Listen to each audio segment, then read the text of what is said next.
Hello there. Tonight we lie under an Egyptian sky that has spent the whole day storing fire. The roof beneath your mat still gives back the sun through your shoulder blades. The mud brick walls breathe out their last heat, and somewhere below, a jar of water waits in the dark like the most modest miracle ever invented. This is sleep without air conditioning, without a fan motor, without a refrigerator humming in the next room, and, just to be realistic about it, you probably won't survive this with your dignity fully intact.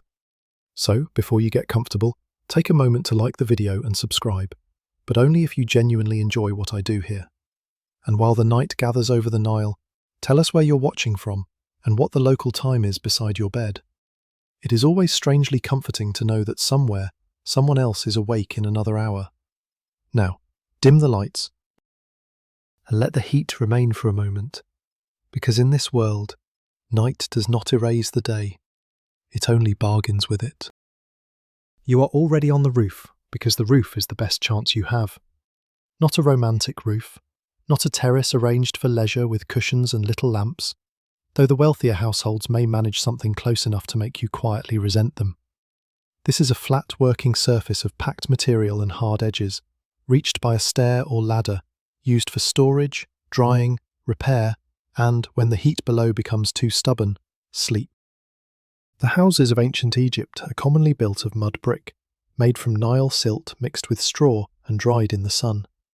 And the same sun that hardens the brick spends the afternoon loading it with warmth. By evening, the walls have become very patient heaters. The air above the roof is better than the air inside. Better does not mean cool. Better means it moves. Better means it does not sit against your face like a damp cloth, even when the desert has behaved like a kiln. The phrase, 120 degrees Fahrenheit desert heat, suits the worst edge of the story, the exposed place, the noon glare, the baked road, the open quarry, the military march no one sensible would schedule for comfort. Most people do not choose to sleep in the open desert if a settlement, a canal, a courtyard, or a riverbank is available. Still, the heat is real enough. Egypt's climate is shaped by sun, aridity, the Nile corridor, and the different moods of valley and desert. Your body does not need a thermometer to accept the arrangement. Your back, neck, and knees have already filed the report. A reed mat lies under you, thin enough that every uneven patch of roof eventually introduces itself. It scratches lightly through the linen at your hip. It smells faintly of plant fibre, dust, and the dry hand that carried it up before sunset. The mat is not there to cradle you. It is there to make the roof less roof-like. Softness is not the first requirement. Air is. Distance from the enclosed room below is. Escape from trapped heat is. If the mat could speak, it would not say, rest. It would say, this is the least bad surface currently available. Which is not poetry, but it is honest. Around you, the roof carries little signs of the day's work. A basket turned upside down, a coil of cord, a few clay fragments nobody has bothered to remove, because small broken things often remain useful longer than pride expects. Dates may have dried on surfaces like this. Linen may have been spread here. Grain, herbs, or fish could be set out in other households, depending on place and season. A roof is not just the top of a house. It is an extra room given by the sky, and in a hot country, extra space is not a luxury. It is strategy. The light thins. That is the first kindness. The white glare leaves the walls and slides away from the edges of jars and parapets. You can open your eyes without bargaining. Below, the house still holds the day in its corners. Inside rooms, the air is slower, and during the fiercest heat, those rooms may actually have been useful shelters, because thick mud brick slows the sun. But after hours of baking, they can become stale and close. So you climb upward, following the logic of any tired body. If below is hotter than above, above becomes the bedroom. The roof is not perfectly private. This matters. Sleep here means trusting the dark, your family, your neighbours, and the small rules of looking away. In many towns and villages, roofs are near other roofs. Sounds carry: a cough, a child turning, someone's water jar being moved with a gritty scrape, a low voice told to be lower. The social world does not end because people lie down. It simply removes some furniture. You arrange your body with a little care, because decency survives even when everyone is trying not to melt. Ancient Egyptian clothing is often light by necessity, and linen is the great fabric of daily life. But even a linen wrap can become awkward when sleep is public enough to require modesty and hot enough to make cloth feel like a personal enemy. A headrest waits near your mat if you have one. It may be wood, stone, ivory for the very grand, or a simpler object shaped to lift the head and neck. It does not look like comfort to a modern pillow lover. It looks like a small architectural joke. Yet raised headrests are well known from ancient Egyptian burial and domestic contexts, and they do something practical in heat. They lift part of the body, keep the head away from the mat, and may help preserve hair, wigs, or simply a little air around the neck. Whether every sleeping person used one every night is harder to pin down. The written sources leave room for disagreement about how far funerary objects reflect ordinary sleeping habits, and how much they show ideals, status, or ritual provision for the dead. Still, when your neck finds the curve, you do not debate typology. You decide whether this wooden crescent is a blessing or a prank. The roof continues cooling. Slowly, not quickly. Mudbrick does not apologise. It gives back the day in installments. You shift one shoulder. A warm patch under the mat answers. The trick is not to defeat heat, because that is far too ambitious for a person with a reed mat and no electric grid. The trick is to work with sequence. Shade before sunset. Roof after sunset. Loose linen when possible. Water placed where air can touch clay. Sleep arranged where a breeze might pass. In ancient Egypt, comfort is less a product you buy and more a series of small negotiations with materials. Somewhere nearby, a clay jar sweats invisibly into the night. Unglazed pottery can cool water through evaporation, especially in dry air, and this quiet physics becomes part of household intelligence. Nobody needs to name it as science for it to be useful. A jar set in the right place, a damp cloth, a porous surface, a shaded corner, a little moving air. These are modest acts, but they change the mouth, the throat, the patience. The household that wastes water wastes more than water. It wastes the next hour of sleep. A small sound crosses the roofline. A donkey below, possibly offended by existence. An insect near your ear. A footstep on another roof. The city or village does not become silent. Ancient Egyptian settlements near the Nile gather people, animals, ovens, storage rooms, courtyards, workshops, and family life close together. Even at night, smell and sound travel where walls do not fully stop them.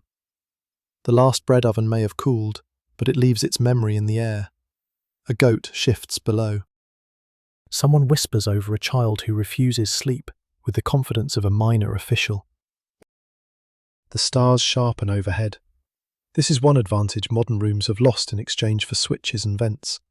You do not have cool air on command, but you have the sky without glass between you and it. Egyptian nights could be watched carefully, and astronomy mattered in religion, timekeeping, temple orientation and the calendar. But you are not calculating celestial order. You are lying there, letting the dark widen, hoping that whatever breeze moves along the Nile has the courtesy to climb this wall and find your skin. Your mat creases under your knee. The linen at your waist loosens by a finger's width. This is not laziness. It is engineering at the scale of a tired person. Every fold matters. Every layer traps or releases a little heat. A bead of sweat that felt useless in the afternoon now cools as air passes over it. The body, which has been treated all day like a storage jar for discomfort, begins to participate in its own relief. A gecko flickers near the wall, pale and quick, doing useful work without asking for praise. Some Egyptian households likely tolerated small lizards because they hunted insects. though nobody leaves us a neat little bedtime manual saying, "Retain 1 gecko per sleeping roof." The evidence remains frustratingly divided when we try to separate deliberate domestic habit from ordinary coexistence. Still, in the moment, you are willing to accept allies of almost any size. If it eats the thing whining near your ear, it may have the roof. Below, the house cools by degrees. Above, the roof becomes almost bearable. Almost is a fine word at night. Almost cool, almost comfortable, almost asleep. The heat has not gone away, but it has stepped back from your face. Your fingers rest on the edge of the mat. The clay parapet still holds a little warmth. A late voice drops into silence. The open sky gives no promise, only space, and space is enough for now as the roof slowly releases the day beneath you. The warmth under your palm does not vanish just because the stars are bright. It lingers in the roof, in the parapet, in the stair wall, in the brickwork that has spent the afternoon accepting the sun like an unpaid debt. When you shift closer to the low edge, the surface there is still faintly hot, and the little fact becomes hard to ignore. Your house is not separate from the climate. It is part of the climate, shaped into rooms. Mudbrick is everywhere in ordinary Egyptian building because the Nile gives the material freely and predictably. Silt, chopped straw, water, wooden moulds, sun, time. The recipe sounds almost too plain for a civilization that raises temples from stone, but most people do not sleep inside temples. They sleep inside earth that has been cut, mixed, pressed, stacked, plastered, repaired, and cursed at when a corner crumbles. Stone belongs to gods, kings, tombs, and prestige. Mudbrick belongs to households, storerooms, workshops, boundary walls, bakeries, and the practical business of surviving Tuesday. The wall beside the stair is thick enough to make a difference. During the day it slows heat, holding the worst of the sun outside for a while, especially if the room behind it stays shaded.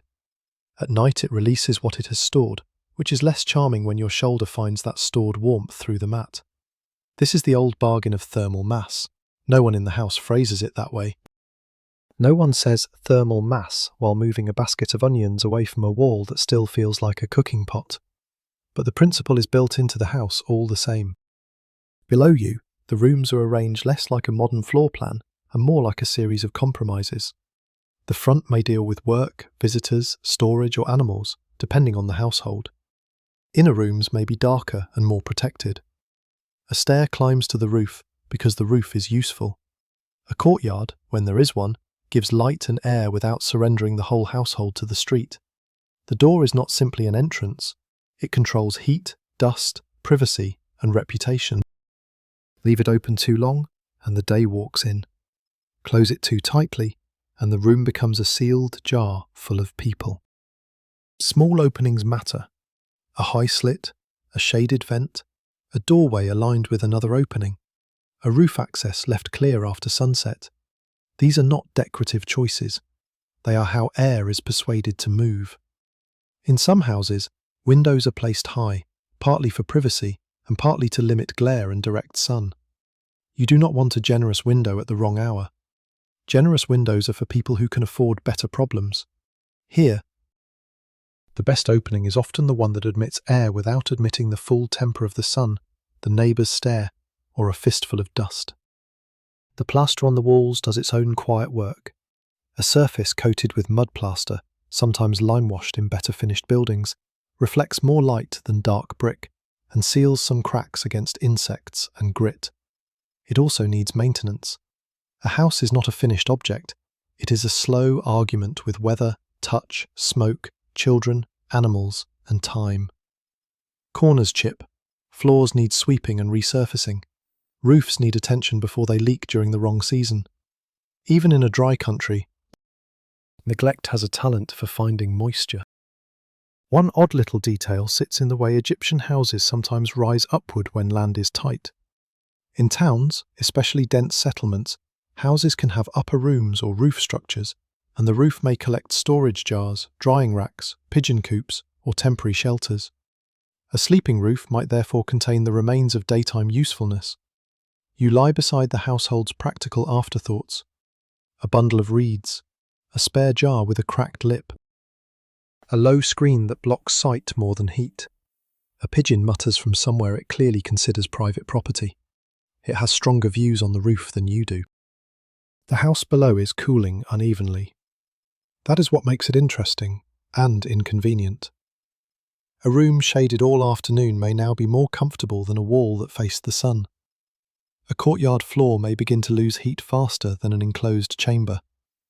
A stairwell may trap warm air near the top. The best sleeping place changes with hour, season, wind, household crowding, and rank. Comfort is not a fixed address. It is something you track. Archaeologists know a good deal about ancient Egyptian domestic architecture, from settlement sites such as Deir el-Medina, Amarna, Elephantine, and workers' towns and villages preserved by dryness or desert edges. The mainstream fact is steady enough. Most everyday houses are mud brick, often with flat roofs, and domestic space is arranged around work as much as rest. But the surviving evidence is not evenly kind. The houses that remain are often from special sites, abandoned towns, planned communities, or places preserved by unusual conditions. Scholars continue to disagree about how typical these excavated house plans are for the millions of ordinary dwellings that have simply melted back into the soil. It is a strange problem. The material most people used is exactly the material least eager to survive for your convenience. Your own roof, however, does not care about sampling bias. It cares about where the heat sits. You move your foot and touch a cooler patch near the basket. That tiny difference feels like intelligence. Someone has shifted things during the evening. Not everything on the roof is random. Storage jars are placed where they will not roll. Mats are laid away from grit if possible. A child is told not to kick the water vessel, then immediately becomes fascinated by the water vessel. The parapet gives a little security, but not enough for foolish sleepwalking. The ladder or stair opening must be remembered in the dark. A person who forgets the shape of their own roof learns humility very quickly. Inside, the house smells different by room. The lower space keeps the trace of bread, oil, bodies, animals, and stored goods. The roof smells of dust, reed fibre, plaster, and night air. Those smells guide movement as much as sight. In the last blue of evening, you know which jar holds water by the darker cooling stain around its base. You know which wall took the afternoon sun by the heat near your fingers. You know where a mat was shaken and where it was only pretended to be shaken, which is an ancient household tradition found in every civilization with tired people. The design of the house also protects sleep by slowing the outside world. Thick walls muffle some street noise. A narrow entrance reduces intrusion. Domestic space turns inward where it can. This is not the same as privacy in the modern sense. Too many people share too little space for that. But architecture can create degrees of exposure. A sleeping body on the roof may be visible to family and half visible to neighbours, yet still safer and calmer than lying near the street door, where every late passerby and animal seems to have business with your nerves. The mud brick under you begins, at last, to feel less hostile. It has not become cool, it has become less insistent. The distinction is important at bedtime. Your body stops bracing against the surface. The air near your cheek shifts, crosses the roof, and slips down toward the courtyard. Somewhere below, a door curtain stirs. The house is breathing in its clumsy architectural way, drawing night through openings, releasing day through walls, making rest out of delayed heat and careful shade. A hand reaches from the stair opening and sets another small jar on the roof. The clay knocks softly against the plaster. Someone has decided the room below is still too warm, or the water is better kept where the air can reach it, or both. No announcement is made. The household simply adjusts, as it has done before, and the warm brick keeps giving back the afternoon, while the night slowly takes it away. The jar settles beside the mat, and the hand that brought it disappears down the stair, with the quiet efficiency of someone who knows better than to trap warm air by lingering. Your own hand rests near your waist, where the linen has loosened again. Cloth is a small thing until the heat turns it into an argument. Ancient Egypt is a linen world. Flax grows in the Nile Valley, and its fibres become thread. thread becomes cloth, and cloth becomes nearly everything respectable people want touching their skin. Wool exists, leather exists, skins exist, but linen is the great daily answer to heat, status, cleanliness, ritual, and the problem of looking properly dressed while your body would prefer to be left alone. The fabric can be fine enough for the wealthy to show off a kind of airy elegance, or coarse enough to remind you that not all linen is a cloud sent by merciful gods. Some of it scratches, some of it bunches, some of it has been washed so often it feels tired before you do. At night, the simplest linen wrap becomes practical equipment. It covers what must be covered. It allows air to move when arranged well. It absorbs sweat, dries faster than heavier cloth, and can be adjusted without the grand ceremony of undressing completely, on a roof where your neighbour's aunt may be 3 arm lengths away behind a low wall. Egyptian tomb paintings often show white linen garments, kilts, dresses, and transparent-looking fine cloth on elites, though paintings flatter as naturally as people do. The mainstream truth remains. Linen dominates Egyptian dress across long stretches of history, especially because it suits the climate and the available agriculture. Your own garment is not the bright white miracle shown on a noble wall painting. It has creases. It carries the day faintly. Dust has collected where the cloth folded at your knees. The hem has brushed a stair edge, a courtyard floor, perhaps the side of a jar. Cleanliness matters deeply in Egypt, both in ordinary life and in religious settings, but daily cloth still meets daily dirt. A household may wash linen in water, beat it, rinse it, dry it in the sun, and still never make it feel like wealth if wealth is not involved. The sun bleaches, yes, but it also makes fabrics stiff, and stiff linen against sweat is a conversation nobody requested. You slide one edge away from your chest and let air find the damp place beneath. This is not immodesty, this is survival, conducted politely.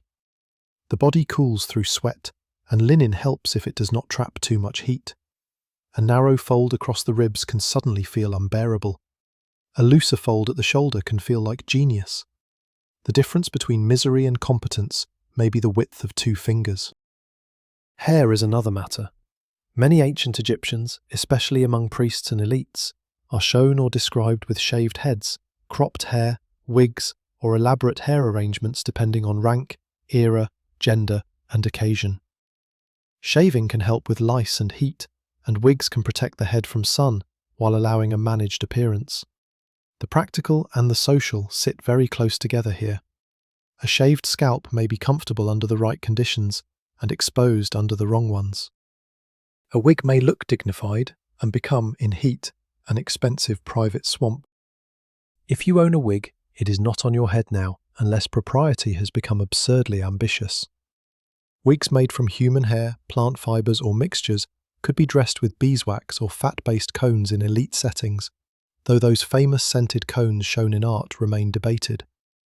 Nobody entirely agrees on whether the cones were real objects worn on the head, symbolic perfume markers, artistic conventions, or some combination across time and context. On your roof tonight, the question feels less scholarly than sticky. Anything scented and melting above your forehead would have to justify itself very quickly. Your scalp, whether shaved close, cropped, or tied back, enjoys air in a way that feels almost indecent. Sweat cools along the neck. A few loose hairs cling near the ear. If you have been working outside, your skin may be dusted at the edges where sweat dried and left a pale trace. Salt is a small historian. It records effort on the body without asking permission. Sandals rest near the mat, not because you need them while lying down, but because bare feet in the dark are too trusting. Egyptian sandals might be made from palm fibre, papyrus, leather, or other materials, and many people probably go barefoot often, especially in ordinary labour. Sandals protect status as much as soles in some settings. A person can carry sandals and wear them when appearance demands it. This sounds odd until you remember that walking barefoot saves the sandal, and the sandal may be worth saving. Heat makes the ground painful by day. Expense makes caution sensible by night. The sole of your foot still remembers the stair. Smooth places, gritty places, one sharp crumb of dried plaster.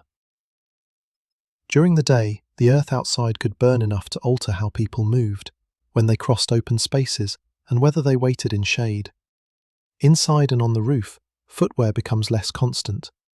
Your toes spread on the mat. The air reaches between them. A small mercy, and not a grand one. Clothing also announces who may rest easily. A labourer's kilt, a servant's plain wrap, a woman's fitted linen dress, a child's minimal clothing in heat, a noble's fine pleated garment. Each belongs to a different world of work and display. Pleating is especially rude in this climate because it requires effort from someone. Fine pleated linen in elite art looks weightless, but the maintenance behind it is not. Cloth must be washed, stretched, folded, pressed, arranged, guarded from stains, and presented as if it naturally woke up superior. Clothes do not perform status alone. Other people perform it for them. Up here, status softens, but does not disappear. A wealthier person may have finer linen, more room, cleaner mats, perhaps a sleeping area screened from view. You have the cloth you have. It is enough if arranged wisely. You tuck one fold under your thigh to keep it from twisting. You loosen another at the waist. The roof's warmth seeps less aggressively now, and the garment begins to work with the air rather than against it. A faint smell rises from the linen when it moves. Sun, skin, river water, maybe natron if it has been cleaned with the mineral salts Egyptians use for washing, drying, and ritual purification. Natron is famous for mummification, but it is also a practical substance in cleaning and daily life. In small domestic use, it belongs less to the spectacular dead than to the stubborn problem of grease, odour, and fabric. This is how history usually behaves. The object that appears grand in a museum often also has a cousin in the laundry. You take a careful drink from the jar. The rim is cool enough to make the lower lip pause. Water slips past a dry throat, and the linen over your chest seems immediately more tolerable, though probably this is optimism. The body is easily persuaded at night by one good swallow. A mosquito tests the edge of your ankle. Your foot jerks before thought arrives. The linen falls back across your shin, and for a moment modesty and insect defence become the same project. Around you, other bodies shift under their own light coverings, adjusting cloth, skin, heat, and dignity, with the small, restless grammar of people trying to sleep where the air is finally beginning to move. The ankle settles again, though not with full trust. Your foot keeps a private memory of the mosquito and holds itself ready to twitch. The jar beside you becomes more important now. It is not grand. It is not carved for a tomb wall or polished for ceremony. It is clay, round-bellied, slightly rough at the shoulder, and cool in the place where the night air has found it. Water is the household's quiet authority. Ancient Egypt depends on the Nile, not as a decorative river with pretty boats, but as the working spine of fields, transport, drinking, washing, brewing, and survival. Every settlement near it still has to manage the same stubborn fact. Water is heavy. Someone carries it, someone stores it, someone decides how much can be used for drinking, washing, cooking, animals, cleaning cloth, wetting a floor, or making a room just a little more tolerable. Comfort begins with a jar, and a person who had to bring it there. The jar's surface feels faintly damp, not wet enough to drip, just cool enough to make your palm stay longer than necessary. Unglazed pottery lets a little water pass into the outer skin of the clay. In dry air, that moisture evaporates, and evaporation draws heat away. This is the kind of household knowledge that does not need a lecture. It shows itself through placement. Put the jar in shade, give it moving air. Do not seal it in a hot corner and then complain to the gods when the water tastes like a wall.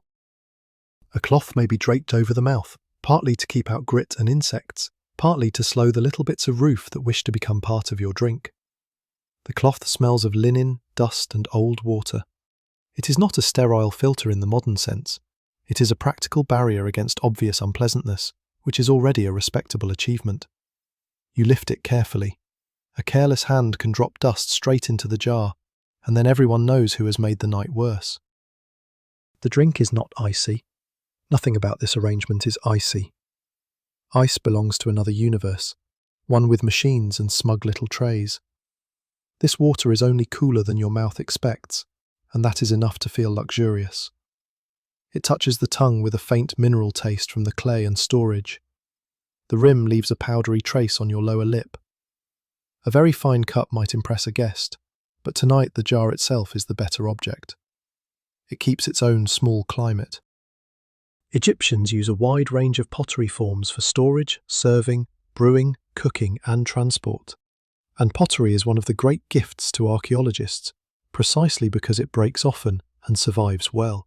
Ordinary people may not leave long biographies, but they leave sherds everywhere. A jar can tell later specialists about date, region, trade, contents, and habits of use. Your jar, at this hour, tells you something simpler. Drink now, not too much, and set the cloth back properly. There is a careful little economy in each swallow. Too little water and the throat rasps. Too much and sleep becomes a negotiation with the bladder, the stare, the dark, and everyone pretending not to hear you climb down. So you drink like a person who understands distance. The water has already travelled from river, canal, well, or storage place into this vessel. It may have passed through a carrying jar balanced on a shoulder or hip, lifted by a rope, dipped with a smaller pot, handed from one tired person to another. A sip on the roof contains more labour than it admits. Some households cool more than water.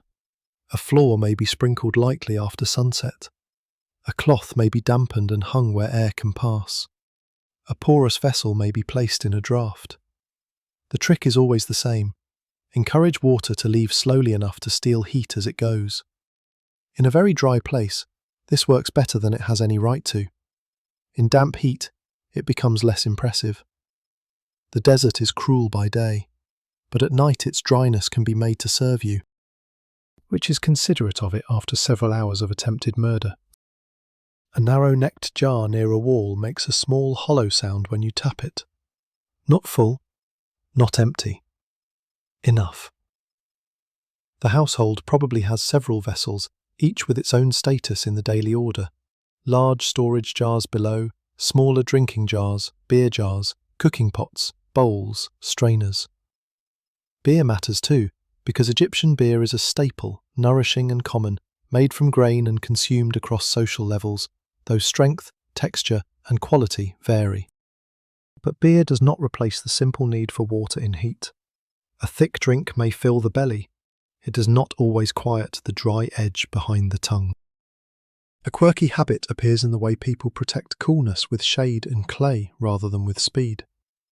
A vessel may be buried partly in the ground, set in a stand, wrapped, or placed where wind can find its wet surface. Some later Egyptian and Near Eastern traditions use porous water jars in airy stands so effectively that travellers describe water becoming pleasantly cool without ice. The older evidence is uneven when it comes to exact domestic setups in every period. Researchers are still split on the question of how widely particular evaporative cooling arrangements were used in ordinary Egyptian homes, rather than reconstructed from objects, climate logic, and later practice. But the principle is not in doubt. The clay, the dryness, and the air make a little alliance. Your fingers trace a repaired crack near the jar's shoulder. A smear of resin or clay patch may keep a flawed vessel in service. Not every cracked jar is thrown away at once. A vessel that cannot hold water may hold grain. A vessel that cannot hold grain may hold sweepings, scraps, or a plant. A broken sherd can become a scoop, a lid, a writing surface, or a wedge under something that rocks. Ancient Egypt is full of ostraca, flakes of limestone or pottery used for notes, sketches, accounts, and practice. One day's broken container becomes another day's message, which is a fine career change for a pot. The roof air passes over the jar and the damp outer surface cools by another small degree. You set your wrist against it briefly, not drinking, just borrowing the sensation. The body is not noble about relief. It takes coolness wherever it can get it. Below, someone moves another vessel across a floor. The scrape carries upward. Water storage belongs to the whole night, not just your thirst. A child may wake, an older person may need a drink, bread dough may need attention before dawn, animals may need watering when the heat returns. The jar beside you is part of a chain of decisions that begins before sunset and reaches into morning. The cloth goes back over the mouth. You press it around the rim so it will not slip. This tiny act feels more serious than it should, because a single careless gap invites wings, dust, and regret.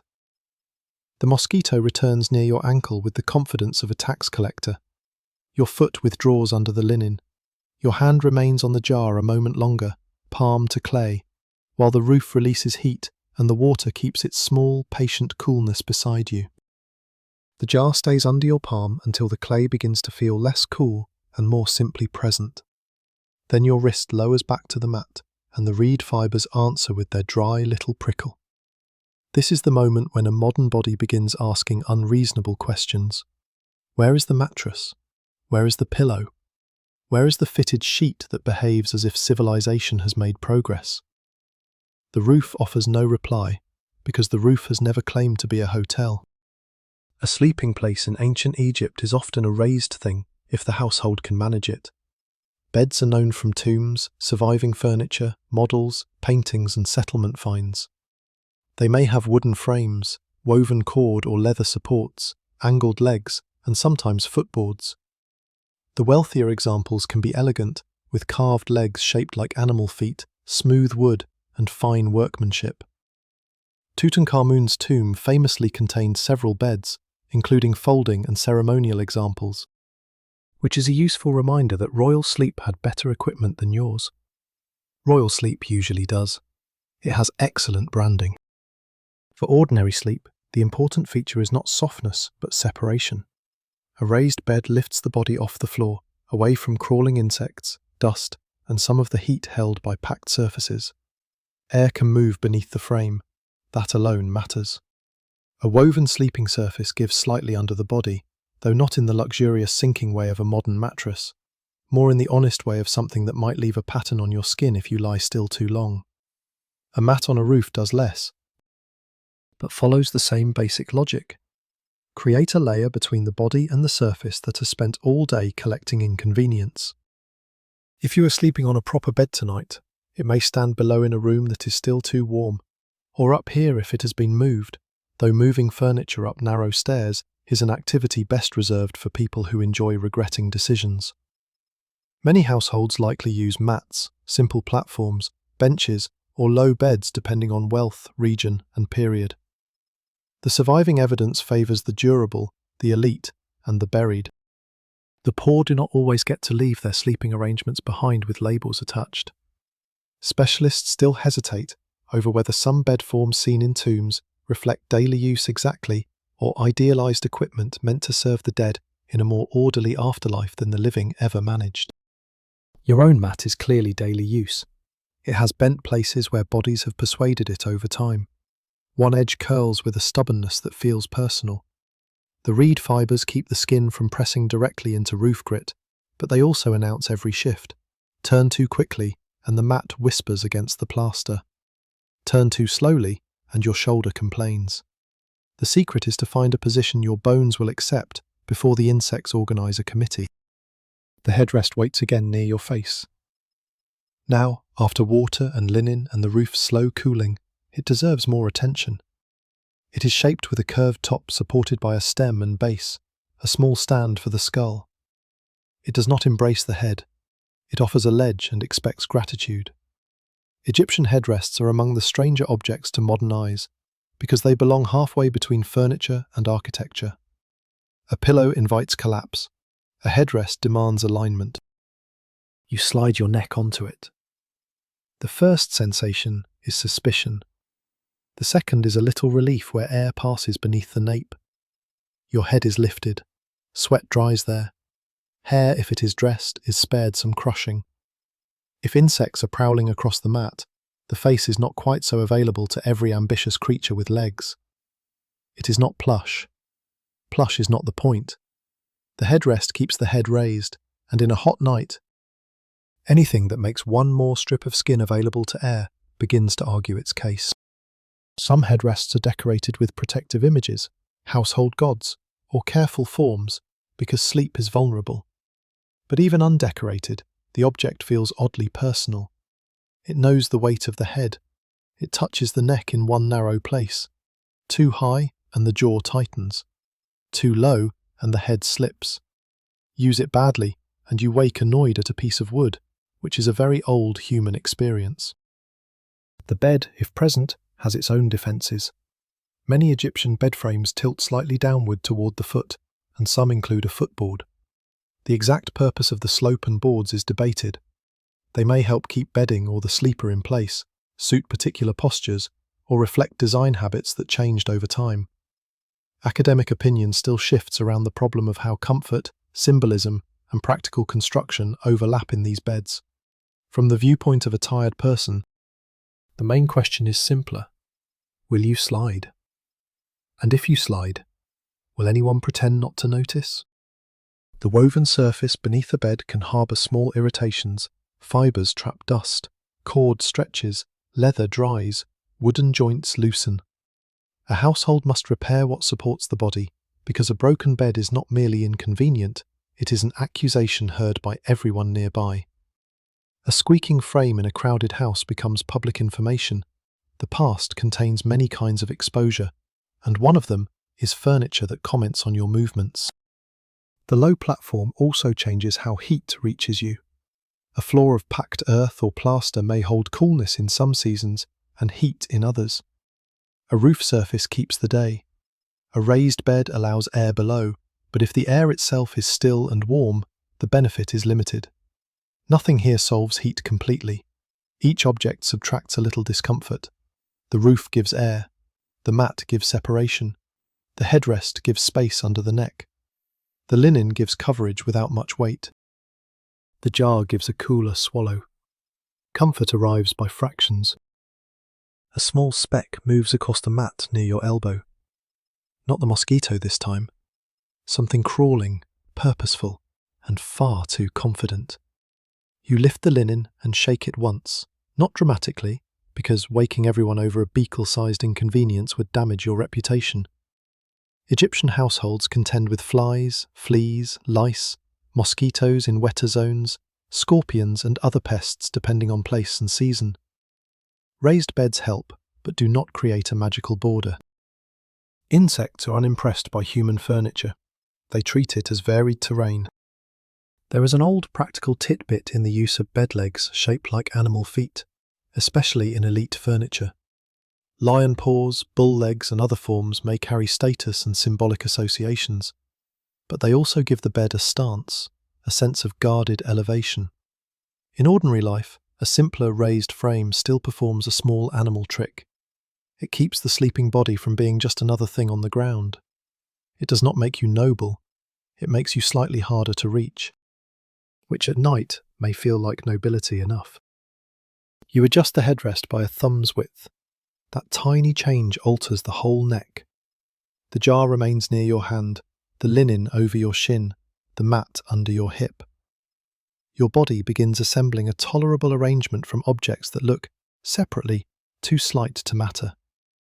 Together, they make a system. Below, someone coughs in the warmer room and then climbs the first stair. Another mat is being brought up. Its edge scrapes the wall with a dry, fibrous hiss. The roof is becoming more crowded, which means less room for your knees and more shared defence against the night's small visitors. The clay jar shifts as you draw it closer to save space, and the headrest holds your skull at its careful angle, while the new mat is shaken once into the dark beside you. The new mat lands with a low scrape and a puff of roof dust that reaches your nose before anyone admits responsibility. A figure bends in the dark, pats the reed flat, then shifts a basket away from the stair opening. Nobody has much space now. Your knee must become diplomatic. Your elbow must learn restraint. Sleep in a household like this is not only a private surrender, it is a negotiation over square inches. Below, in a better room, someone of higher status may not be negotiating quite so closely. This is the part of heat that never behaves fairly. The sun falls on everyone, yes, but shade is organised by rank. A wealthy Egyptian household can command deeper rooms, better plastered walls, larger courtyards, finer linen, more water carried by others, and servants who move objects before the master has to be annoyed by them. Heat may be natural. Relief from heat is social. You lie where the roof allows you to lie. A person with more authority might have a cleaner sleeping platform, a screened corner, a servant to bring water twice, and enough household space that their foot does not meet another person's basket in the dark. In elite houses, especially in planned towns or larger residences, rooms can be arranged to create zones of access. Not everyone enters the same spaces. Not everyone waits in the same heat. Architecture becomes etiquette made out of brick. It tells bodies where to stand, who may sit, who may be seen, and who must keep moving. A servant or junior household member may have climbed the stair with the jar, shaken the mat, brought the folded cloth, checked a child, moved the sandals, and then found a worse place to sleep. Cooling someone else is work. It may not look heroic. No one carves a monument to the person who notices that the master's water jar is in dead air and quietly moves it into a breeze. Yet that small act changes the night. The better sleep of one person often rests on the interrupted sleep of another. Fans make this visible. Hand fans in Egypt are ancient, practical, and symbolic. Simple fans can be made from palm leaves or ribs. Elite fans may be more elaborate, using feathers, decorated handles, and attendants. In royal and noble imagery, fan bearers are signs of rank as much as comfort. A great fan says, very clearly, that the heir itself has been assigned staff. You do not need to be bitter about this. But if you are lying on a crowded roof while someone else has a servant stirring warm air into slightly less warm air nearby, bitterness may at least submit a polite application. The simplest fan is not magic. It moves air across sweat. That is enough. A few strokes across the face and neck can change the body's patience, but the movement has to come from an arm. Arms tire. A servant cannot fan forever without becoming the person who most needs a fan. This is the quiet absurdity of luxury and heat. One body cools another by spending its own strength. Your linen clings and loosens in turns. The mat beside you settles under its new sleeper. Somewhere below, someone with more authority speaks softly, and the person near the stair answers even more softly. The difference between voices is not volume alone, it is permission. In Egypt, rank is woven through household life, in titles, labour obligations, wealth, family position, gender, age, and proximity to officials or temples. A scribe with access to records does not move through heat in the same way as a water carrier. A noblewoman with servants does not prepare for sleep like a girl who has spent the day grinding grain. Their bodies may sweat in the same climate, but their choices are not the same size. There are household servants, hired labourers, dependents, and enslaved people in different periods and circumstances, though the exact boundaries can be complex. Ancient Egyptian society is hierarchical, with the king and elite officials at the top, scribes and skilled workers in valued positions, and agricultural labourers forming the broad base. That is the mainstream shape. But daily status is often more intimate than a pyramid diagram. It appears in who gets the better shaded corner, who eats first, who may complain, who carries the jar, who sleeps near the stair, who pretends a rough mat is perfectly fine because the household has already run out of better options. The surviving evidence gives us elite houses, workers' houses, tomb scenes, administrative texts, letters, models, and scattered domestic remains. Experts remain cautious about claiming whether the arrangement of servants' sleeping spaces in images and excavated houses reflects ordinary practice across Egypt, because art often shows ideal order, while archaeology shows only what happened to survive. The silence is practical and inconvenient. The people who did the carrying often left fewer words than the people who received what was carried. Still, the night itself teaches the pattern. When the roof grows crowded, the person with the least authority adjusts first. A younger body curls tighter. A servant chooses the patch near stored baskets. A child is moved nearer a mother or older sibling.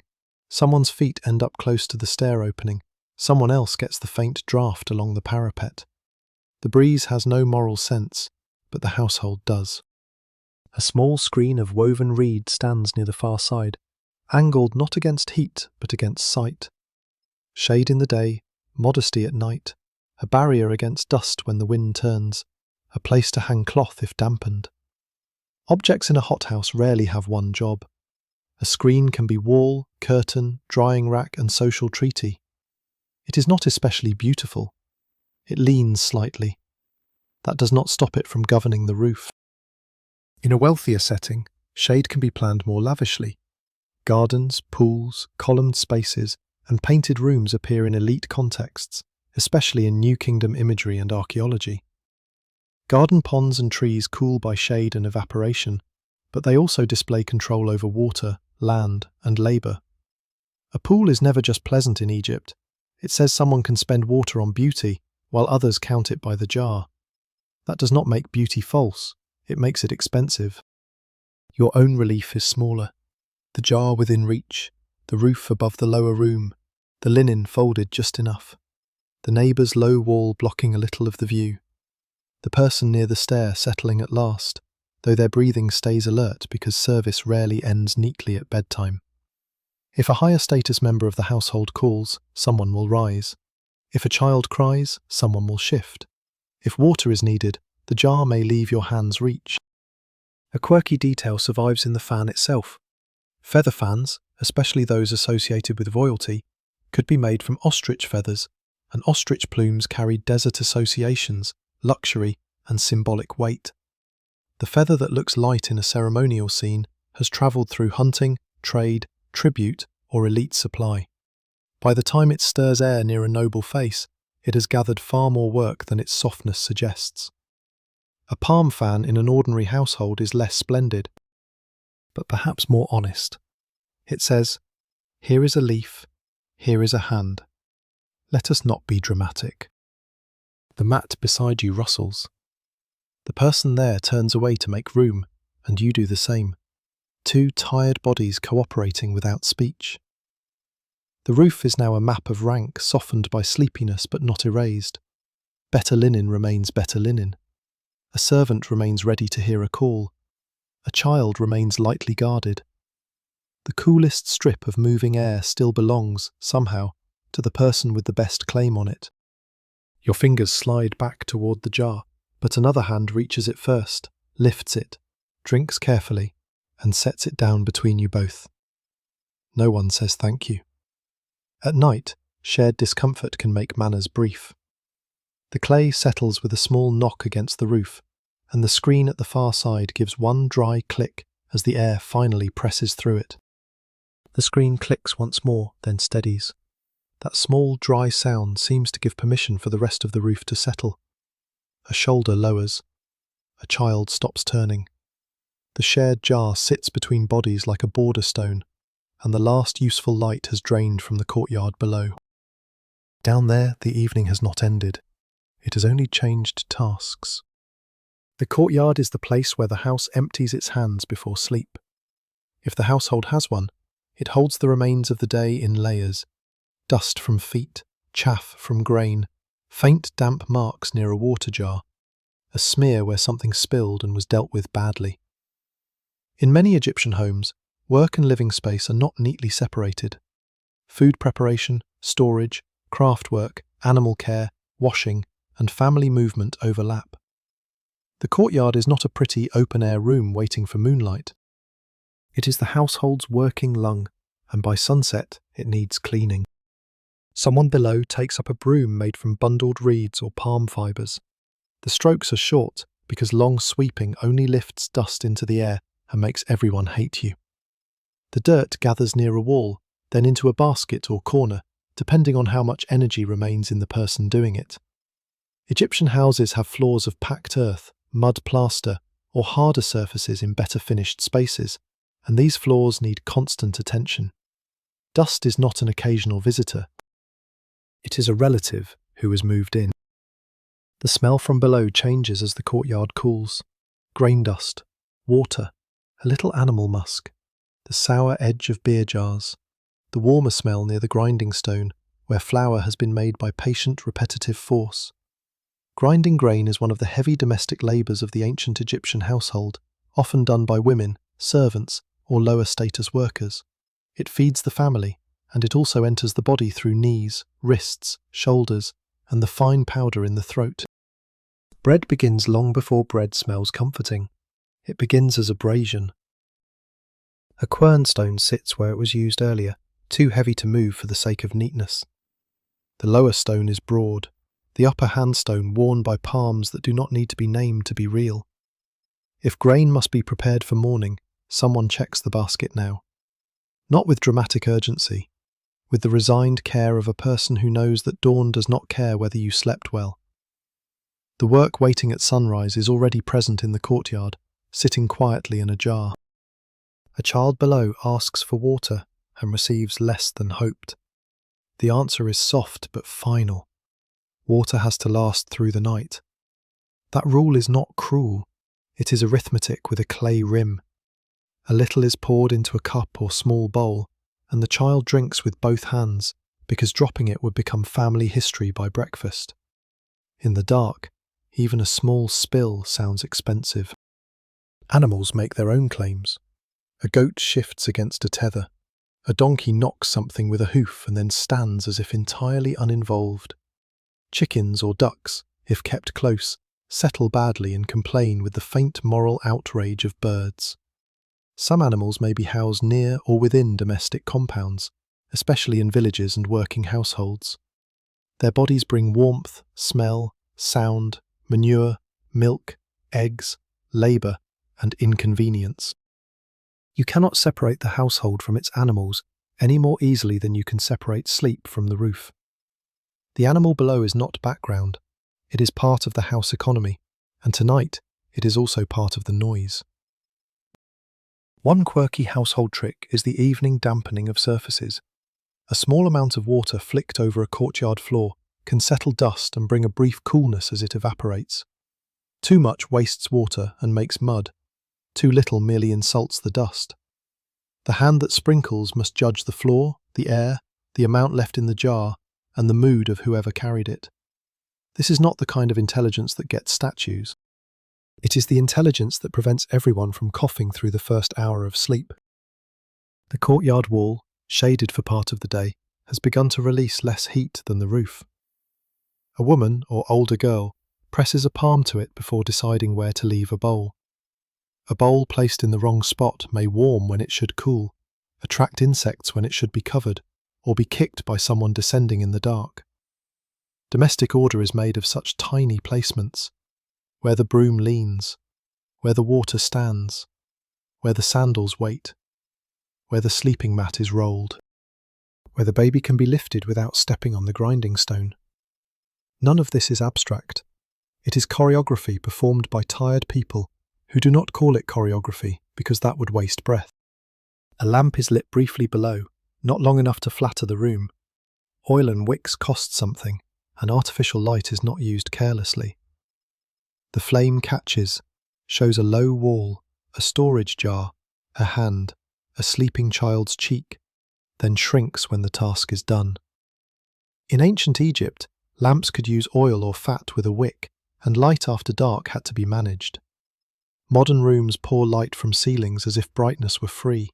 Here, every flame has a budget. The written and painted sources show households with servants, grinding, brewing, baking, weaving, childcare and storage.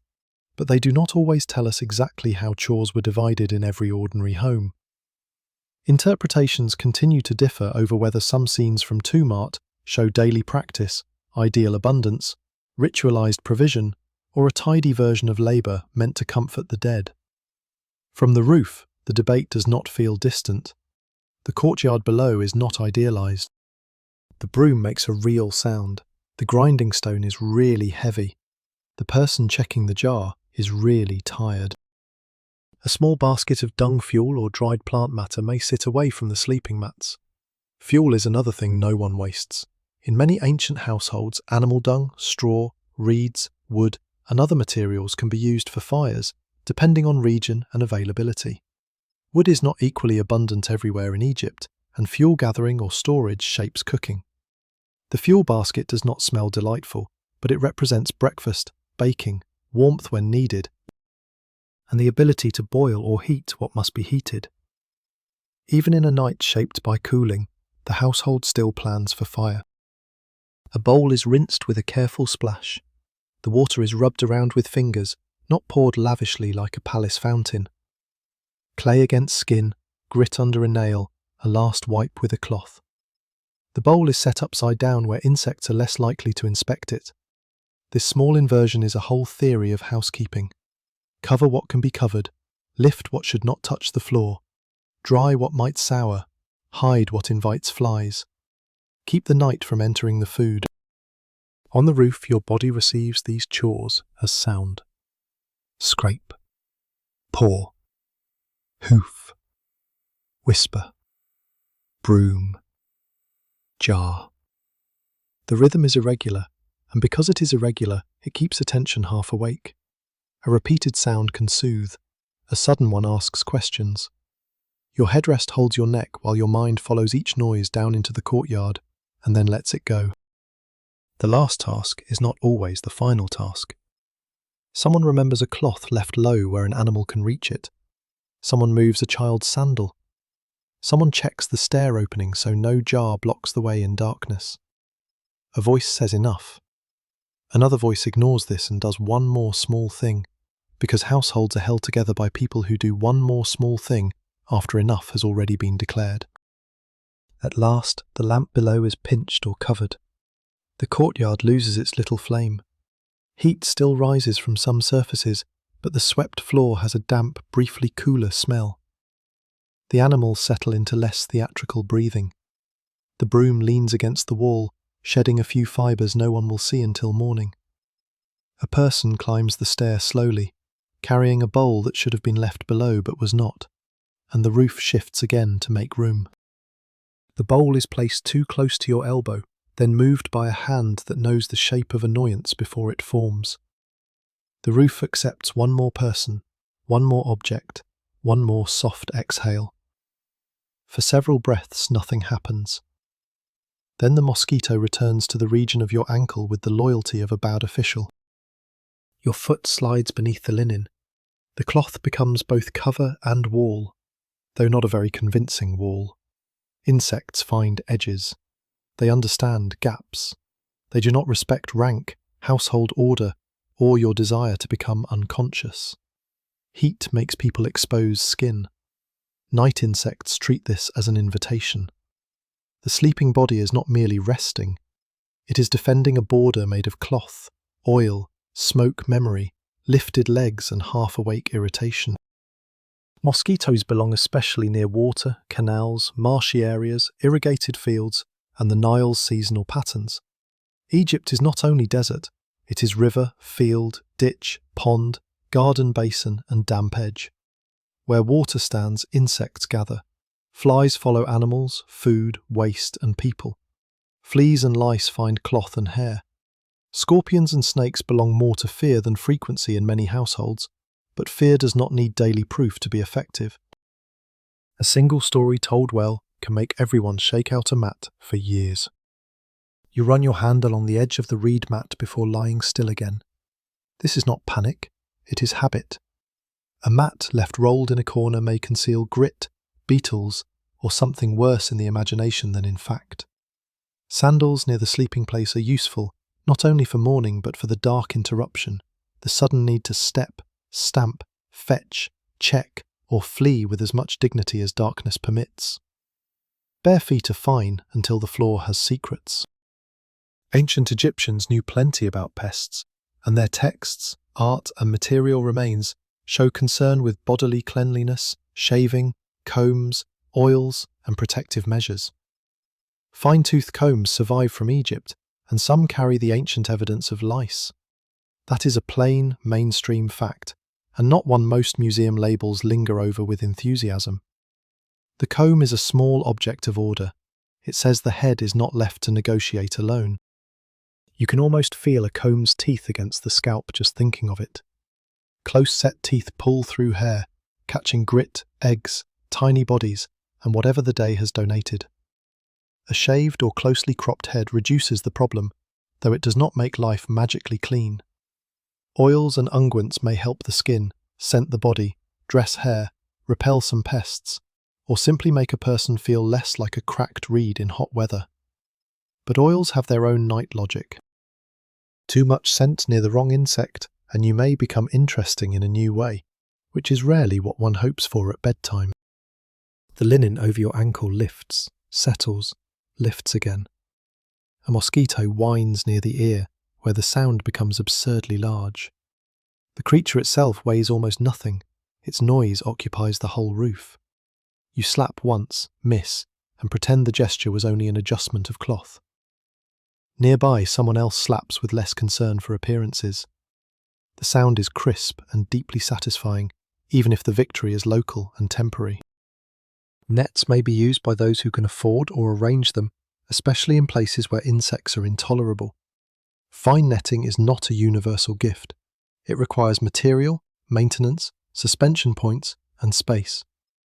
A net also traps heat if used badly, turning protection into a little private oven. The best mosquito net is a compromise with air, and compromise is already the theme of the night. Keep insects out, but let breath move. Cover skin, but do not smother. Sleep, but keep one part of the mind posted at the gate. There is an old and slightly odd Egyptian practice involving protective household magic against dangerous creatures. Spells, images, amulets, and ritual objects can be aimed at snakes, scorpions, and biting things, especially where children are concerned. Some magical wands made of hippopotamus ivory, often from the Middle Kingdom, show protective beings and animals used in rituals around birth and sleep. They are not mosquito control in the practical sense. You cannot wave one at a fly and expect cooperation, but they show how the night's small dangers gather into a larger sense of vulnerability. A scorpion is not on your mat. Still, the thought of one changes how the toes behave. They curl slightly. The linen edge is tucked with renewed seriousness.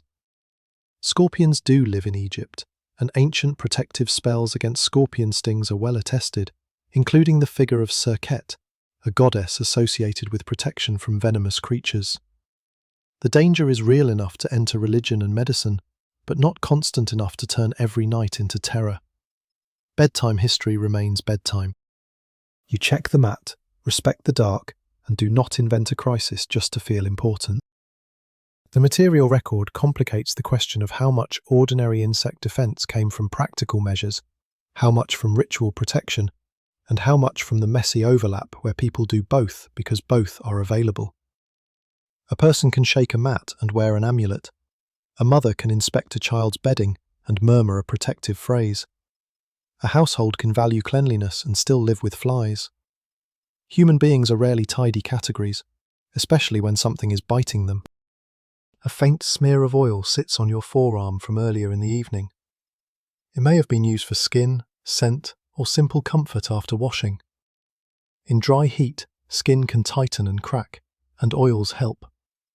Some ingredients are ordinary, some costly, some medicinal, some ritual. Castor oil, moringa oil, animal fats, scented preparations, and imported aromatics appear in Egyptian contexts, depending on wealth and period.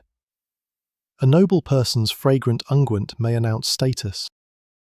Your smaller smear announces that your elbow was unhappy and someone had a solution. Flies are less active now, but their daytime tyranny lingers in memory. They gather near eyes, food, animals, and dampness.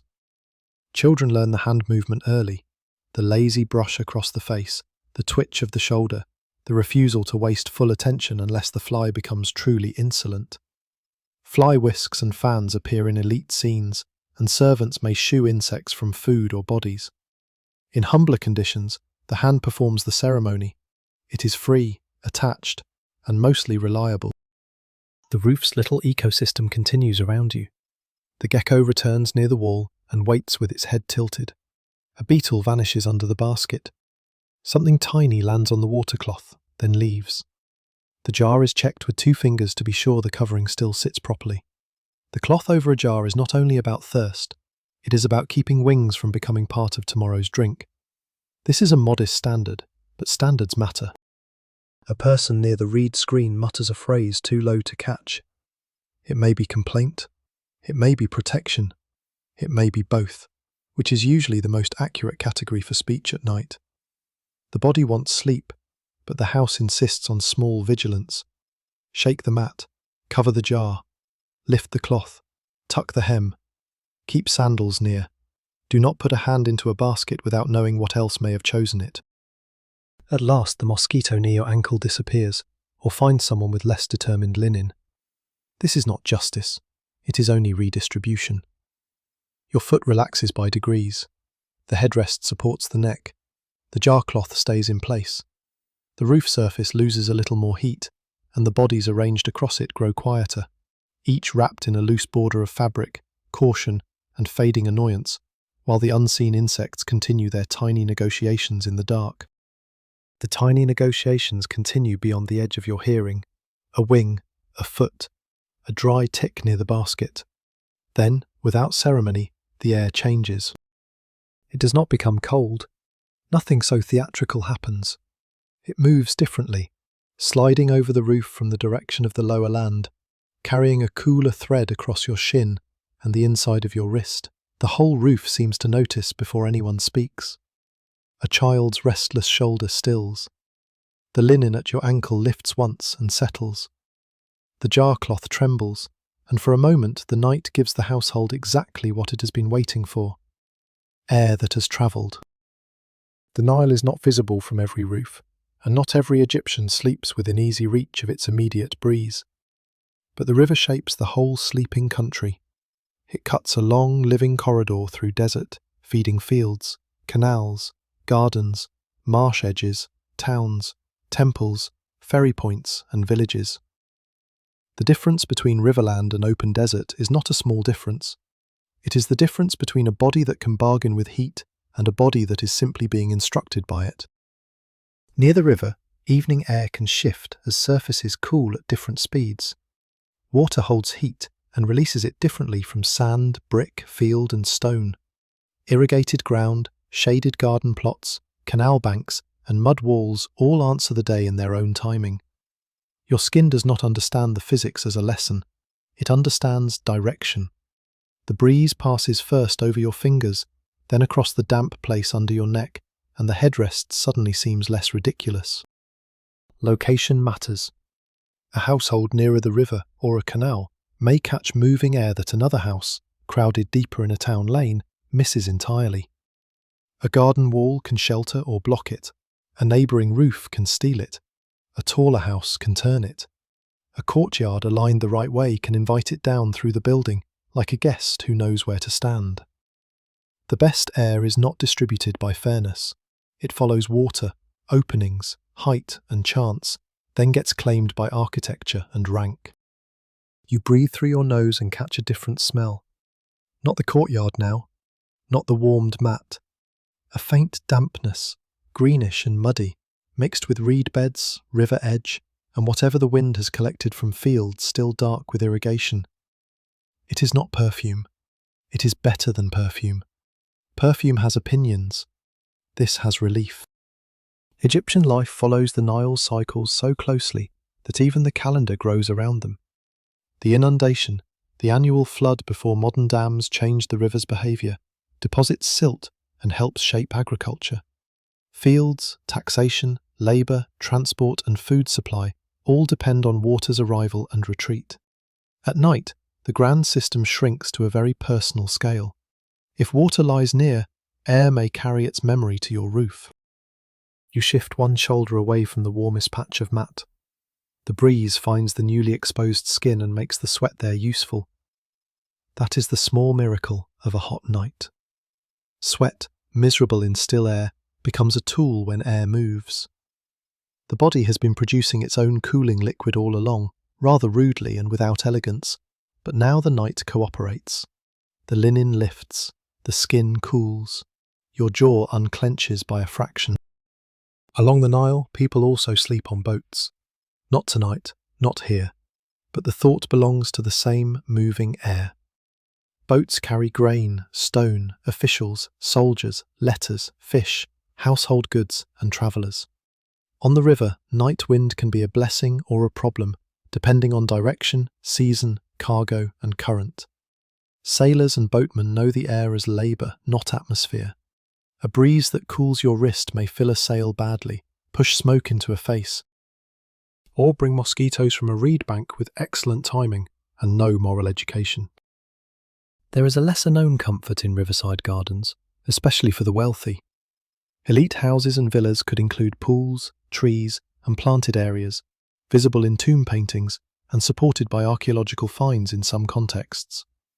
The shade and evaporation help cool the surrounding air, but gardens are thirsty. A sycamore fig, date palm, or grape arbour does not grow on admiration. Someone waters it. Someone clears channels.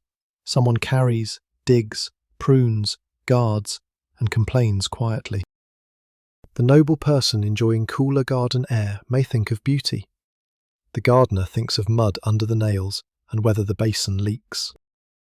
The written sources leave room for disagreement about how far elite garden imagery reflects everyday use, symbolic abundance, or idealized estate life, especially when painted for tombs rather than described in household complaints. But gardens did exist, and so did ponds, shade trees, and planned water features for those with the means. The question is not whether cool green places mattered, it is how many bodies paid for them, and how often the people doing the paying in sweat were allowed to enjoy the best part of the shade. Your own roof has no garden pool. It has a jar, a reed screen, a low wall, a few cooling surfaces, and the mercy of wind. Still, that is not nothing. The breeze has passed over fields where barley or emmer may stand in season, over canal banks where frogs speak with unnecessary confidence, over damp mud where cattle have left their opinion of the path. It arrives slightly changed by each place. The night air is a traveller with dirty feet. A sound rises from beyond the house. Water moved by something unseen. A pole knocking against a boat. A rope tightening. Perhaps only someone shifting a jar below and letting your half-sleep improve the story. Sound travels strangely at night. What was ordinary by day becomes intimate after dark. The river does not have to be close enough to see. It is close enough to organise expectation. The roof responds to the breeze as if waking into a better arrangement. The reed screen stops clicking and begins to hum faintly at one loose fibre. The jar cools a little faster. The linen over your shin stops feeling like trapped heat and starts feeling like a light border. Someone exhales with the openness of a person who has been pretending not to suffer. Nobody laughs. That would require energy. But the whole roof seems less hostile. In a denser settlement, the best sleeping place may be chosen by its relation to this moving air. Along a parapet, near a stairwell that draws from below, away from a wall still radiating heat, close to a gap between buildings. Families learn these places the way they learn which jar leaks and which child kicks. The knowledge is not written down because it lives in use. Tonight your body memorizes it, here, near the jar but not blocking the path, with the head turned slightly toward the riverward side. The breeze thins, returns, then thins again. It has its own schedule. You cannot command it, only arrange yourself for when it passes. A servant can fan a noble, a house can be built for shade, a jar can be cooled by clay, but the night wind remains a public thing that refuses full ownership. Even the wealthy can only prepare to receive it. That may be its one democratic habit, though the better roofs still seem to meet it first. Your hand rests lightly on the mat edge. The fibres no longer feel sharp. They feel dry and familiar. The sound of water, real or imagined, folds into the slower breathing on the roof. Somewhere below, an animal shifts and gives up on whatever grievance it was preparing. The river air passes once more, cooler across the inside of your elbow, then slips beyond you toward the next wall, the next mat, the next uncovered foot waiting for it in the dark. The next uncovered foot receives the breeze a moment after yours, and its owner makes a small sound that is almost gratitude and almost surprise. The night air moves where it wishes. Then it weakens again, leaving the roof to remember it. A hand fan begins somewhere beyond the reed screen. At first it is only a dry brushing noise, palm ribs or stiffened leaves moving through air. The rhythm is slow, not the brisk flutter of impatience. Whoever holds it knows the trick. Too fast and the arm tires before the person being cooled has properly drifted. Too slow and the air merely nods at the skin without doing useful work. The best fanning is measured. It makes a private weather out of muscle. In a humbler household, a fan may be nothing more complicated than a palm leaf, split and shaped, or a bundle of fibres stiff enough to push air across a face. It may shoo flies by day and cool a child by night. It may be stored near a mat, leaned against a wall, forgotten under a basket, or used to coax a weak cooking fire before being asked to comfort a sweating neck. Like most useful objects, it refuses to stay in one category. It is tool, comfort, fly weapon, fire helper, and minor household authority. The fan behind the screen belongs to someone with enough importance to receive attention. That is clear from the angle of the silence around it. No one complains about the sound. No one says the air should be shared more widely. The strokes continue. Air crosses one person first, then escapes in weakened scraps to everyone else. Luxury, in this case, is not a cooler room. It is first claim on movement. Ancient Egyptian scenes often show fan bearers near kings, queens, and high officials, and the fan itself becomes an emblem of rank.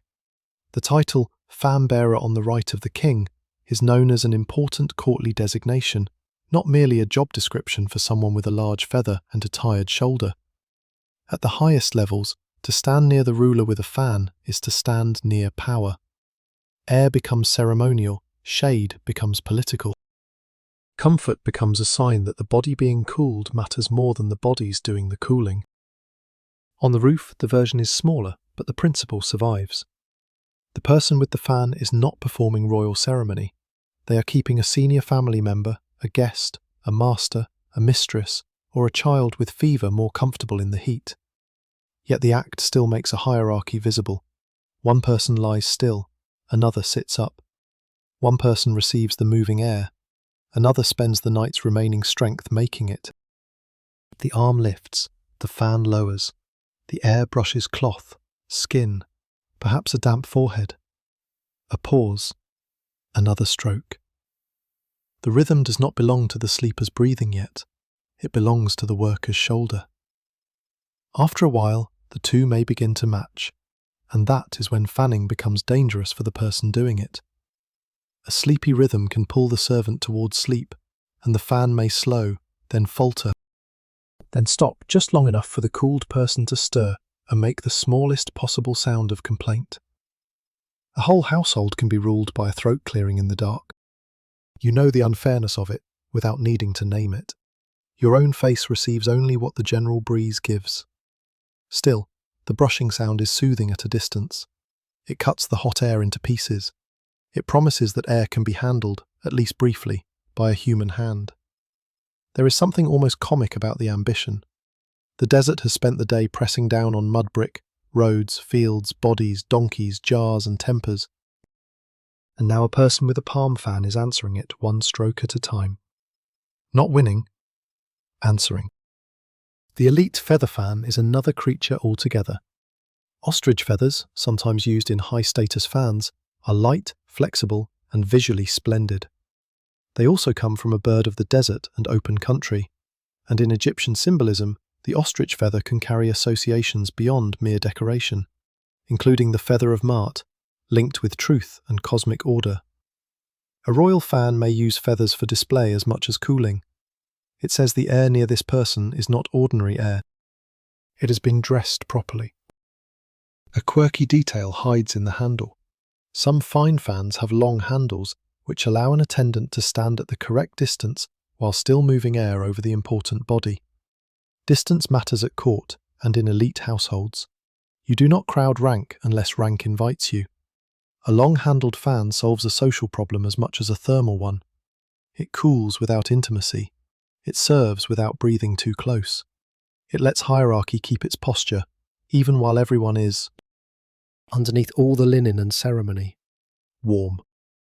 Scholars continue to disagree about how often the elaborate fans shown in art were used for ordinary cooling, rather than royal display, ritual meaning, or formal procession. The painted fan may be real, symbolic, ceremonial, practical, or all of these depending on scene and context. But the simpler fan in the hand, the leaf against a child's face, the reed fan near a sleeping mat, needs less argument. Anyone who has sat in hot, still air understands why a flat object starts to look useful. The fan behind the screen speeds slightly. Perhaps the person being cooled has shifted.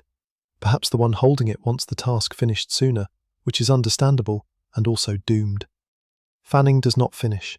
It only continues until the air cools, the sleeper settles, the arm gives up, or someone with authority decides the night is bearable enough. Heat creates work that leaves no lasting object behind. By morning, there will be no pile of finished air to admire. Your own hand finds the edge of the linen and lifts it once, copying the fan on a poorer scale. Air enters beneath the cloth and crosses your ribs. You lower the fabric before the mosquito learns too much. It is not graceful, but it works. For one breath, you are your own attendant. Then your arm returns to the mat, having discovered that service is harder when performed for yourself. Below the roof, fans may have worked through the day in different ways. They shoo flies from food, stir embers, cool bread, move smoke, comfort the sick, and perform status in rooms where bodies gather too closely. In workshops, a worker may use a scrap of woven material to clear dust from a surface. Near a brazier or oven, air is power and hazard. Push too much and sparks wake. Push too little and the fire sulks. Moving air is never just moving air. It changes flame, sweat, smell, insects, rank, and temper. The fan's sound slows. A long pause opens. You expect complaint, but none comes. Maybe the person beyond the screen has fallen asleep. Maybe the one holding the fan has judged the moment and withdrawn with the confidence of someone who knows the household's moods. The reed screen clicks faintly, and the palm ribs are set down. No triumph, just an object returning to stillness. For a little while, the roof has no made wind, only the riverward air when it comes, only the breathing of sleepers and half-sleepers, only the clay jar cooling by evaporation, the linen lifting in loose folds, the mat pressing its pattern into your hip. The servant or younger person behind the screen lies down at last, perhaps on a narrower strip than the one they have just cooled. Their arm must ache in the shoulder. No one mentions it. A household often knows such aches and does not always name them. Then a small natural breeze crosses the roof again, almost as if embarrassed by the human effort it has witnessed. It touches the place where your own lifted linen cooled your ribs, moves over the quiet fan, and travels toward the stair opening, where a faint smell of bread and beer waits below.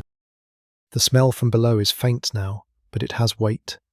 Bread cooling in a basket, beer resting in a jar, onions cut earlier and not quite gone from the air. The body, even when tired, keeps an inventory of food. Heat changes that inventory. It makes some smells sharper, some heavier, some less welcome than they were at sunset. Your stomach is not empty, but it is not settled either. A hot day does that. It rearranges appetite. Food that seems sensible in the morning can feel like a stone by night if eaten too late or too fast. The evening meal in an ordinary Egyptian household is not designed for modern bedtime elegance. It is designed around work, availability, storage, fuel, and the stubborn need to feed people before darkness makes every task more annoying. Bread is the anchor.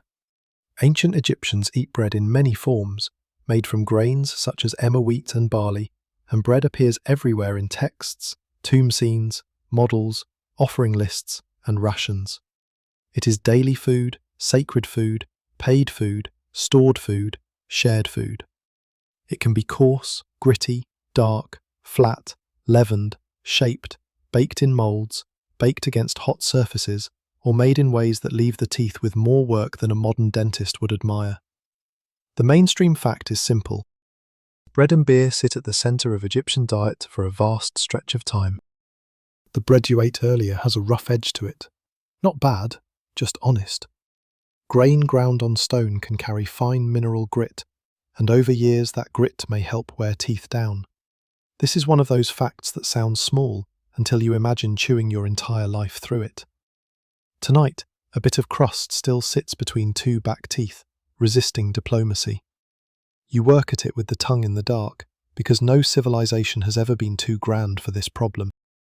Beer is the other anchor, though ancient Egyptian beer is not quite the clear, sparkling drink a modern glass may suggest. It can be thick, cloudy, nourishing, sometimes strained, sometimes more like a meal that has decided to be drinkable. Workers are often paid in rations that include bread and beer is safer and more sustaining than a simple modern joke about ancient drinking would allow. Yet in heat, beer brings its own heaviness. It fills, warms, ferments in the memory of the mouth, and does not replace the clean relief of water from a porous jar. A small cup of beer before sleep may calm hunger, but too much can make the roof tilt in a way the roof does not deserve to be blamed for. You take water instead now. The clay rim returns to the lip. The drink cuts through the lingering salt of food and sweat. A tiny crumb from someone's hand floats near the edge and is removed with the seriousness due to all floating things in shared jars. Nobody wants surprise texture at midnight.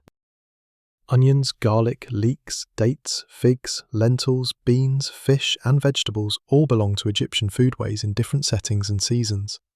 The poorer household leans heavily on staples and what can be grown, stored, dried, salted or traded. The wealthier table can gather more variety: meat, wine, better beer, fruit, honey, oils and finer breads.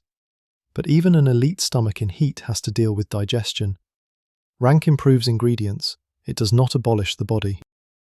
The onion scent below has confidence. Egyptians value onions and garlic, and they appear in food, medicine, offerings, and workers' rations. A raw onion can wake the mouth and sharpen a meal made mostly of bread and beer. It also follows a person into sleep with the loyalty of a household dog. If several people eat it in the same family, no one is innocent, which is perhaps a form of social peace. Salted fish is another matter. Near the Nile, fish can be caught, dried, salted, or eaten fresh depending on access and means. Salt preserves food, but salt also asks for water later. A person who has eaten heavily salted fish at evening may discover, on the roof, that the jar has become a moral question. Drink too much and the night is interrupted. Drink too little and the tongue feels like old rope. Heat turns appetite into calculation. A quirky bit of food practice appears in the use of conical bread moulds and pottery bread forms, especially visible in archaeological contexts from settlements and bakeries. Bread is not always a simple loaf placed on a flat stone.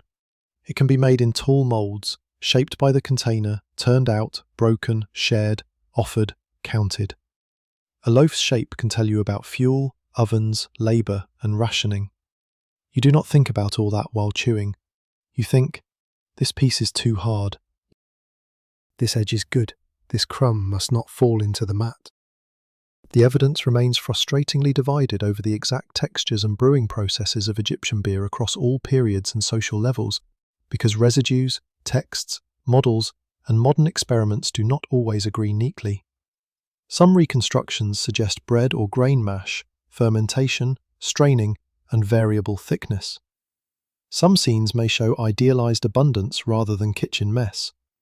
What matters on this roof is that beer is common enough to shape thirst, work, and sleep, while water remains the night's cleaner mercy.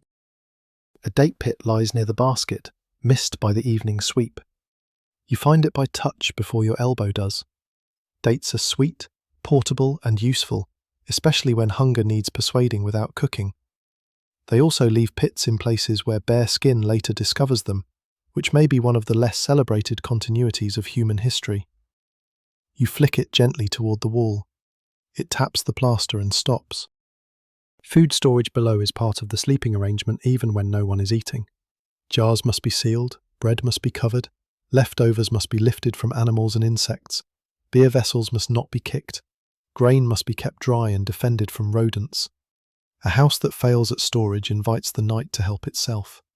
Heat makes spoilage quicker and smells less forgiving. The courtyard chores before sleep are not only about neatness. They are about protecting tomorrow's meal from the appetite of everything else alive. The body becomes heavier now. Bread in the belly, water at the throat, salt still asking its little question. The fan's earlier sound has faded, but the memory of moving air remains on the skin. Someone near the screen burps quietly and then holds still, as if silence might erase the event. It does not, but the roof is merciful. Everyone has a body. Everyone brings it to bed with evidence. The jar passes once more from hand to hand. Not much is taken. The cloth is replaced carefully. This is how the household makes it through the hot hours. Grain ground by aching arms, bread baked with counted fuel, beer stored in clay, onions sliced, dates saved, fish salted, water carried, every swallow weighed against the dark stare and the coming morning. The smell of bread and beer remains below, waiting with the bowls and jars, while the roof holds its scattered sleepers under the moving night. The moving night holds the smell of bread below and the drier smell of reed mat above. Your stomach settles into its work. Your hand rests near the jar, not touching it now, and the headrest keeps your neck lifted in that strange, careful posture between comfort and discipline. Sleep comes close, then stops at the edge, because sleep in this house is not only a matter of heat, it is a vulnerable crossing. The Egyptians do not treat sleep as empty time. Dreams can carry messages, warnings, confusion, desire, divine contact, or ordinary nonsense wearing important clothing. The sleeping body lies still, but the person is not considered sealed away from meaning. Temples, household gods, amulets, dream books, protective spells, and images all gather around the fact that night makes people less defended. By day, you stand, speak, work, bargain, bow, carry, grind, measure, and answer. At night, the body becomes horizontal and honest. That is exactly when protection begins to matter. Near the mat, a small amulet may hang from a cord or lie tucked beside a sleeping place. It might be faience, stone, bone, wood, or glazed material, depending on what the household can afford. The shape matters. An eye, a dwarf-like protective god, a knot, a scarab, a tiny figure of a deity whose work belongs close to beds, mothers, children, and thresholds. Amulets are not decorative extras in this world. They are portable arrangements with fear. Bez, squat, fierce, and often shown facing forward, belongs especially to protection around households, childbirth, music, sexuality, children, and sleep. Taweret, with the body of a pregnant hippopotamus, lion limbs, crocodile tail, and a face that does not care whether you find her elegant, protects childbirth and domestic vulnerability. These figures are not soft in appearance, because the dangers they face are not soft in imagination. A cute protector is pleasant. A frightening protector may be more persuasive. A small image of Bez near a bed or painted on a headrest would not seem out of place. He is the sort of guardian you want near the vulnerable edge of sleep, too odd to flatter, too stubborn to ignore. His face says quite clearly that any scorpion, bad dream, or wandering harmful thing should consider another appointment. This is a comforting household theology, even if the figure himself looks like he has just heard an insulting joke from the underworld. Your fingers brush the cord at your neck. It is warm from your skin. Perhaps it holds a tiny wedgeat eye, the eye of Horus, used widely as a protective symbol. Perhaps it is a bead of blue-green faience, a colour associated with life, freshness, regeneration, and the cooling promise of water and plants. The bead is small enough to vanish under your linen, but it changes the body's feeling of exposure. A cord is not a wall. Still, it reminds the skin that it is not unattended. The mainstream fact is steady. Amulets and protective imagery are common in ancient Egyptian life and death, appearing in burials, on jewellery, in domestic contexts, and in magical medical traditions. Protection is not limited to kings and priests.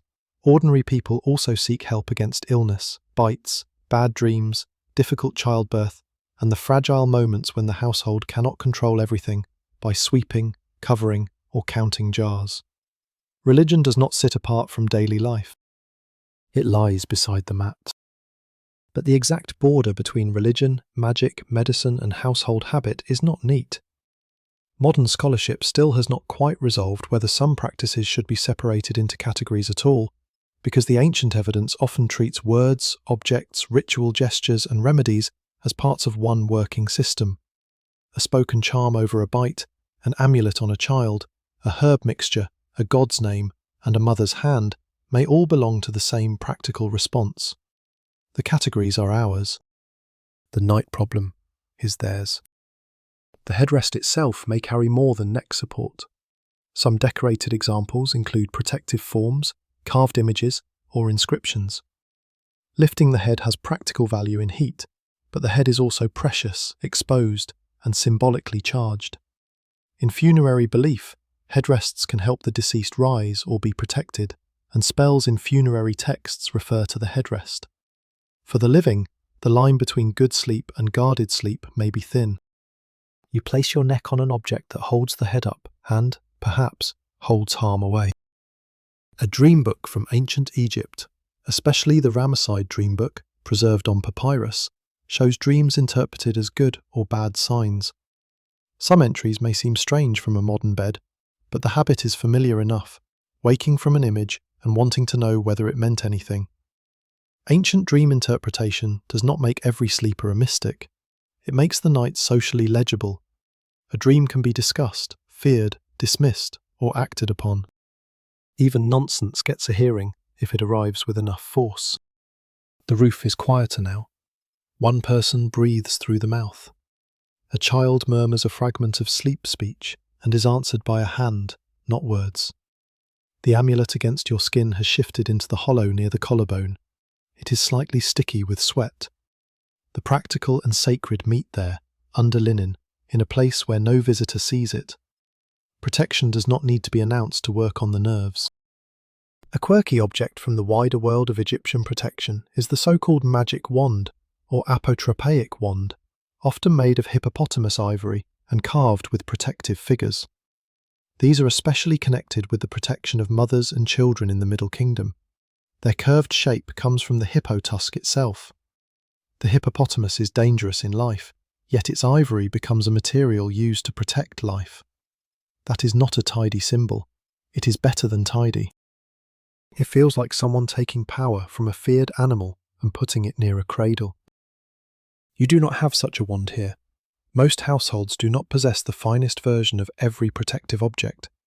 What you may have is humbler, a bead, a small image, a spoken phrase, a household god painted or carved somewhere near a sleeping place, a memory of a charm said by an older woman who knew the correct tone.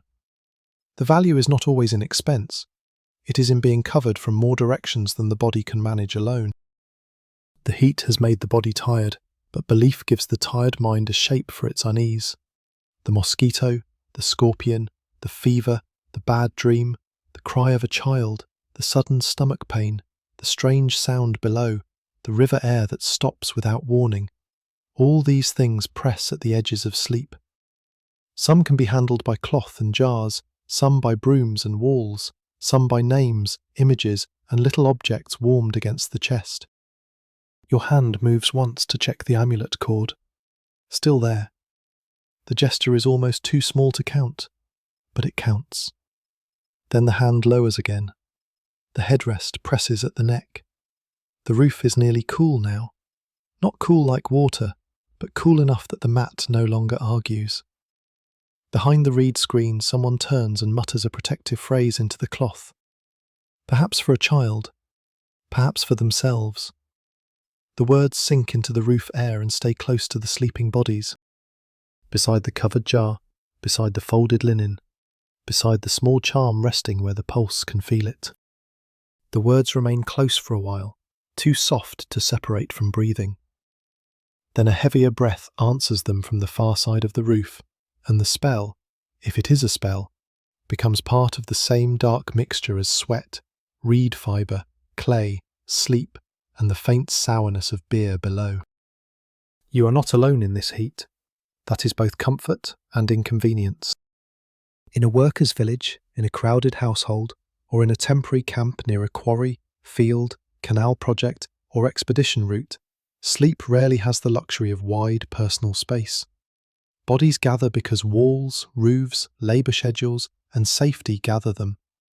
A person who works in the sun cannot afford to waste the cooler hours arguing over privacy. Mats are laid where they fit. Tools are set where feet will not find them. Water vessels are guarded. Sandals stay close. Someone always ends up near the worst edge. The village of Deir el-Medina gives one of the clearest windows into a specialised ancient Egyptian working community. Its inhabitants include skilled workers who built and decorated royal tombs in the Valley of the Kings and Valley of the Queens, along with their families. Their houses, texts, ostraca and material remains preserve unusually rich evidence of daily life. This is not the life of every Egyptian worker, of course. It is too specific, too documented, too connected to royal projects. But it proves something important. Even people serving grand monuments live through ordinary walls, meals, jokes, debts, complaints, and hot nights. In such a place, the roof and house have to fit more than sleep. They fit tools, food, fuel, storage, children, domestic labour, and the tired bodies of people whose workday has already taken more than it gave. A worker may come back with stone dust in the fold of a garment, pigment under a nail, rope marks on a palm, or the dull ache of carrying loads across rough ground. The desert around tomb work sites is not a painted background.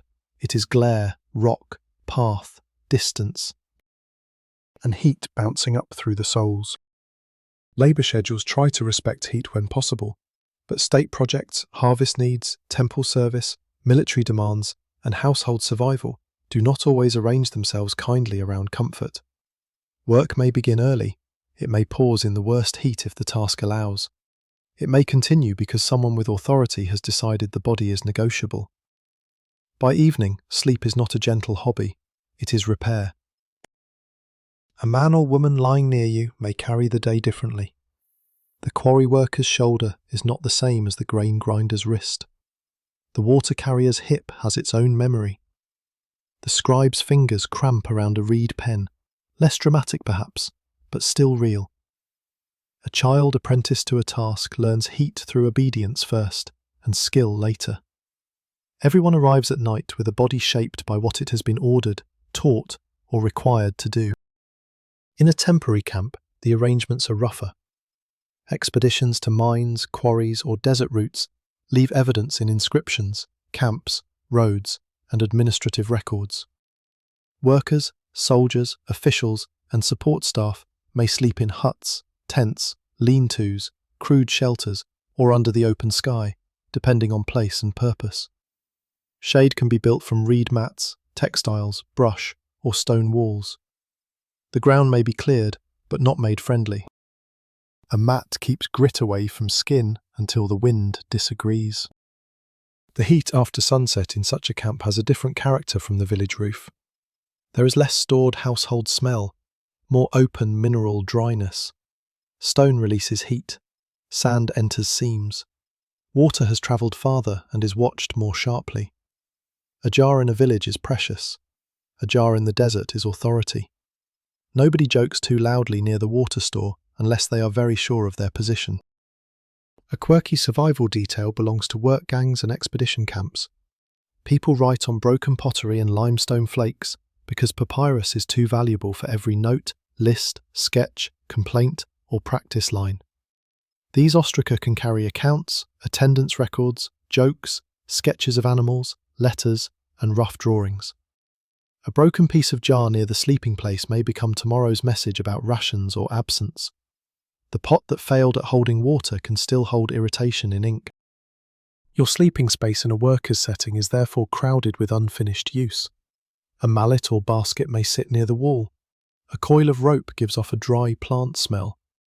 A small bag of pigment or tools must not be kicked. Work does not vanish at night. It lies beside people, reminding them what morning wants. In places like Deir el-Medina, written records even preserve disputes, deliveries, work absences, and one of the earliest known labour strikes during the reign of Ramesses III, when workers protested delayed rations. That fact sounds political at a distance.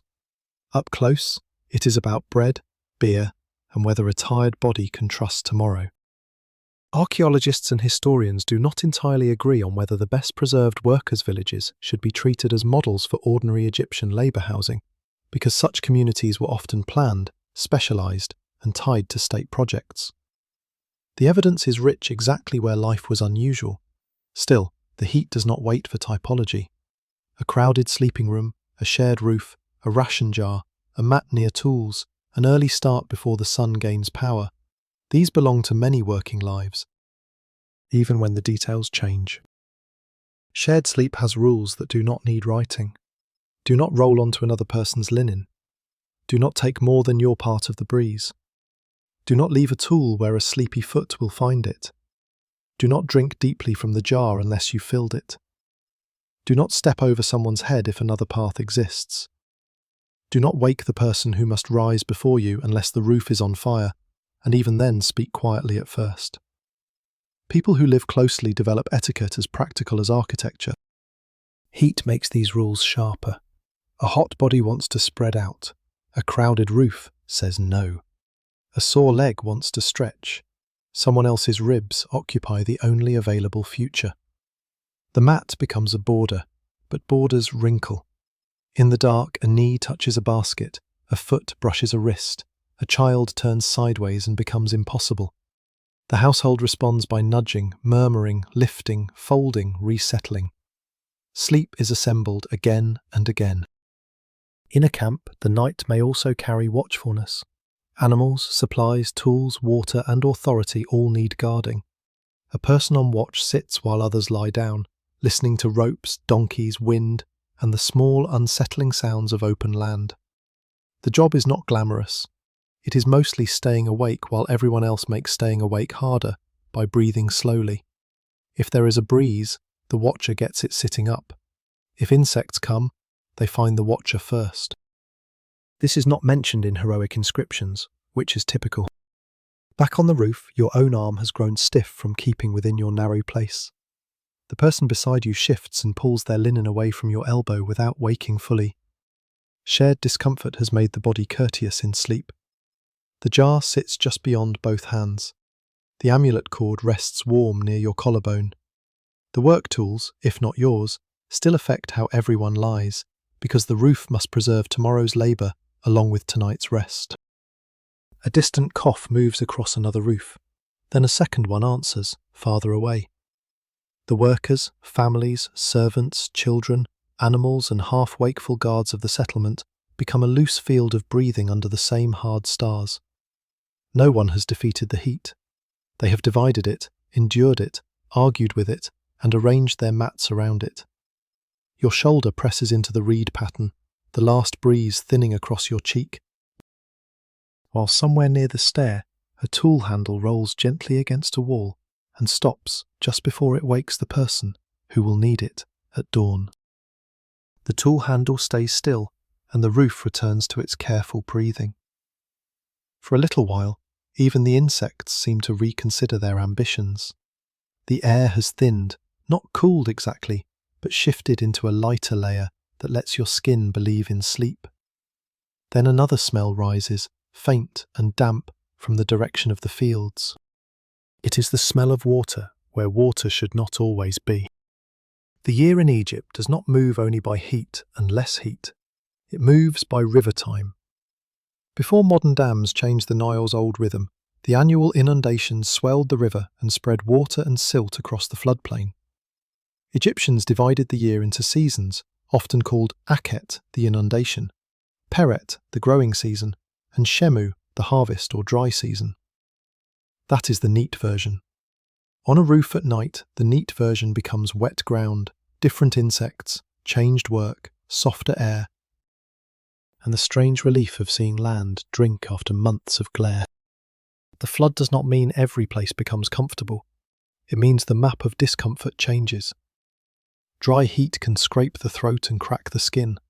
Flood season humidity can make linen cling and mats feel less crisp. Canals fill. Low paths soften. Fields become mirrors. Mud enters the house with feet and refuses to leave politely. Air near water can feel kinder at first, and then too heavy by the middle of the night. The body does not get one simple enemy. It gets a rotating staff. Your roof knows the season before your mind names it. A breeze that passed over dry fields feels different from one that passed over wet ones. The jar cools differently when the air is damp. Sweat evaporates more slowly.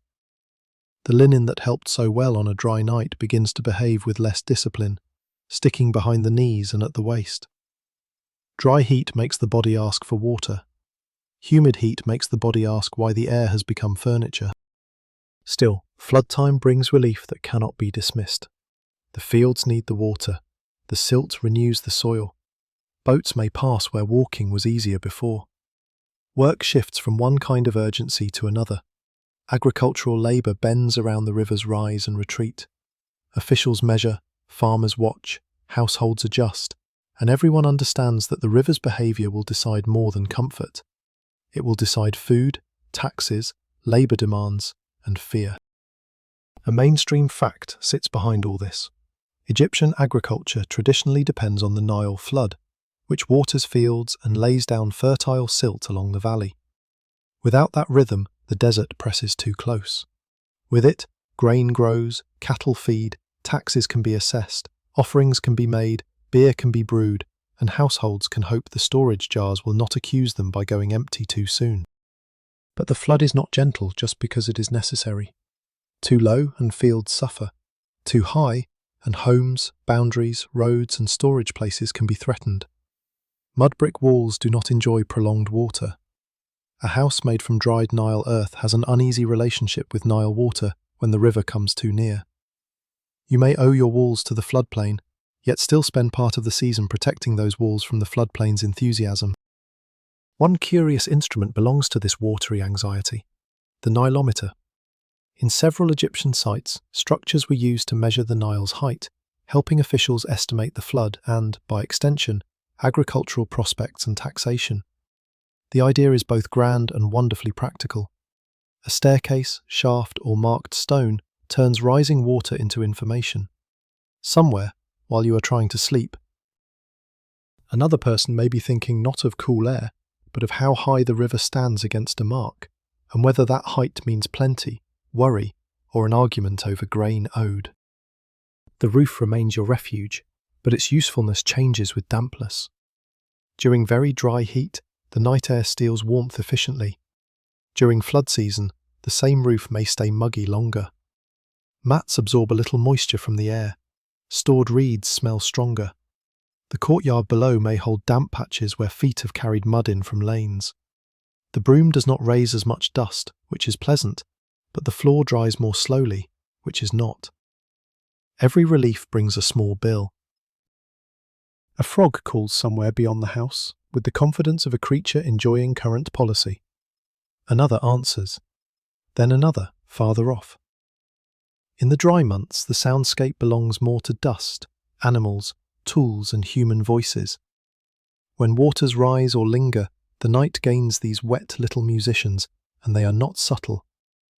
A frog is a small body with a large announcement. It makes the whole dark seem lower, greener, and less empty. Mosquitoes also approve of water, which reduces the romance of the season very quickly. A flooded field, canal edge, jar left uncovered, or puddled corner can become a nursery for irritation. The linen over your ankle tucks tighter at the thought. The flood that feeds grain also feeds wings. Egypt's blessings often arrive with teeth, legs, or paperwork attached. Specialists still debate how precisely the timing and local effects of the inundation varied across Egypt in different periods, because river levels, regional basins, settlement locations, and later evidence do not give one simple household calendar for everyone. The old seasonal names are clear enough. The lived experience is less tidy. A farmer near one basin, a worker in a desert village, a temple official, and a boatman tied to a swollen bank do not all meet the same flood in the same way. Your own household meets it in surfaces: damp sandals at the stair, a cloth that takes longer to dry, A jar placed more carefully because the air cools it less well. A sleeping mat shaken with extra attention because insects have become ambitious. A floor that smells of wet earth instead of hot dust. The body reads the season through these small reports. The flood also changes labour. When fields are underwater, some agricultural work pauses or shifts, and state labour may draw people toward building, transport, maintenance or other duties. Boats become more useful. Paths change. A person who walked yesterday may need a ferry tomorrow. Grain not yet grown already governs the household's sleep, because the season's work tells bodies when to rise, where to go, what to carry, and how much strength can be spent before the sun returns. On the roof, the damp smell deepens and then loosens as the breeze turns. The mat no longer feels sharply dry. It bends a little more under your shoulder. Your skin cools less quickly, but the air carries a promise the dry months cannot offer. Water is moving through the land. Somewhere in the dark, fields are receiving what future bread will need. The bread smell below, the beer jar, the ration, the tax, the prayer, the market price, the child's breakfast. All of it begins with this wetness spread across black soil. A person near the stair mutters about frogs. Someone else, half asleep, answers with a sound that is not a word, but carries the meaning of, "Please stop having thoughts." The roof settles again. The river, beyond walls and lanes, continues its patient work, making the hot country possible and the humid night less easy. Your linen clings at the knee. The amulet cord rests warm at the throat. The covered jar waits with water that is not as cool as before, and the dark air, damp from the season's rise, moves slowly over the mats while the first edge of morning begins preparing itself somewhere below the horizon. The first edge of morning does not arrive as light at first. It arrives as a change in the dark. The roof loses some of its depth. The reed screen becomes a shape rather than a guess. The clay jar near your hand turns from shadow into a dull brown curve, and the faces around you remain hidden just long enough for sleep to pretend it still has authority. Then the birds begin. Not all at once. One short call from somewhere below, possibly offended by dawn's management. Another from a roofline. A sharper sound near an animal pen. The frogs fade as the birds take over, and the night's damp air begins to thin. Your linen clings at the knee, then loosens where the first dry movement crosses the roof. The amulet cord has left a small warm mark at the throat. The headrest presses one final opinion into the neck. This is the best coolness the day will offer, and everyone knows it. Before sunrise, mudbrick walls, roof surfaces, courtyards, jars, mats and skin have given away more heat than they held. The house is briefly at its most forgiving. Soon the sun will find the eastern walls, climb the stair edges, catch the jars, wake the flies, and begin its slow occupation of every surface. But for this narrow hour, the air belongs to sleepers, water carriers, bakers, animals, and people who have learned that comfort must be used before it vanishes. A hand reaches for the jar. It is not yours. The cloth is lifted, the rim touched, the drink taken. There is less water now, and it is only mildly cool, but it still quiets the mouth. The person sets it down carefully, because dawn clumsiness is still clumsiness. A spill at this hour would not be tragic. It would merely make everyone remember it all day, which is worse in a household. Ancient Egyptian days often begin early, especially for labourers, farmers, bakers, brewers, servants, and anyone whose work is better done before the worst heat. The sun is not simply a symbol of divine order, though it is certainly that in Egyptian religion. It is also a schedule imposed on skin. Work begins while shadows still have length. Water is carried before the path burns. Dough is handled before rooms become stifling. Animals are moved before tempers shorten. The cool hour is not leisure. It is an opportunity already being spent.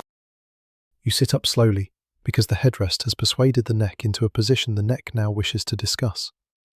The mat has printed faint lines into your hip and arm. A date pit near the wall remains where you flicked it, surviving the night like an official seal of untidiness. Around you, bodies return from sleep in pieces. A child's arm flops free of linen. Someone rubs an eye with the heel of a hand. The person who fanned in the night flexes one shoulder before remembering not to make a performance of it. The roof must be cleared. Not completely, not with ceremonial freshness, but enough for the day's other uses.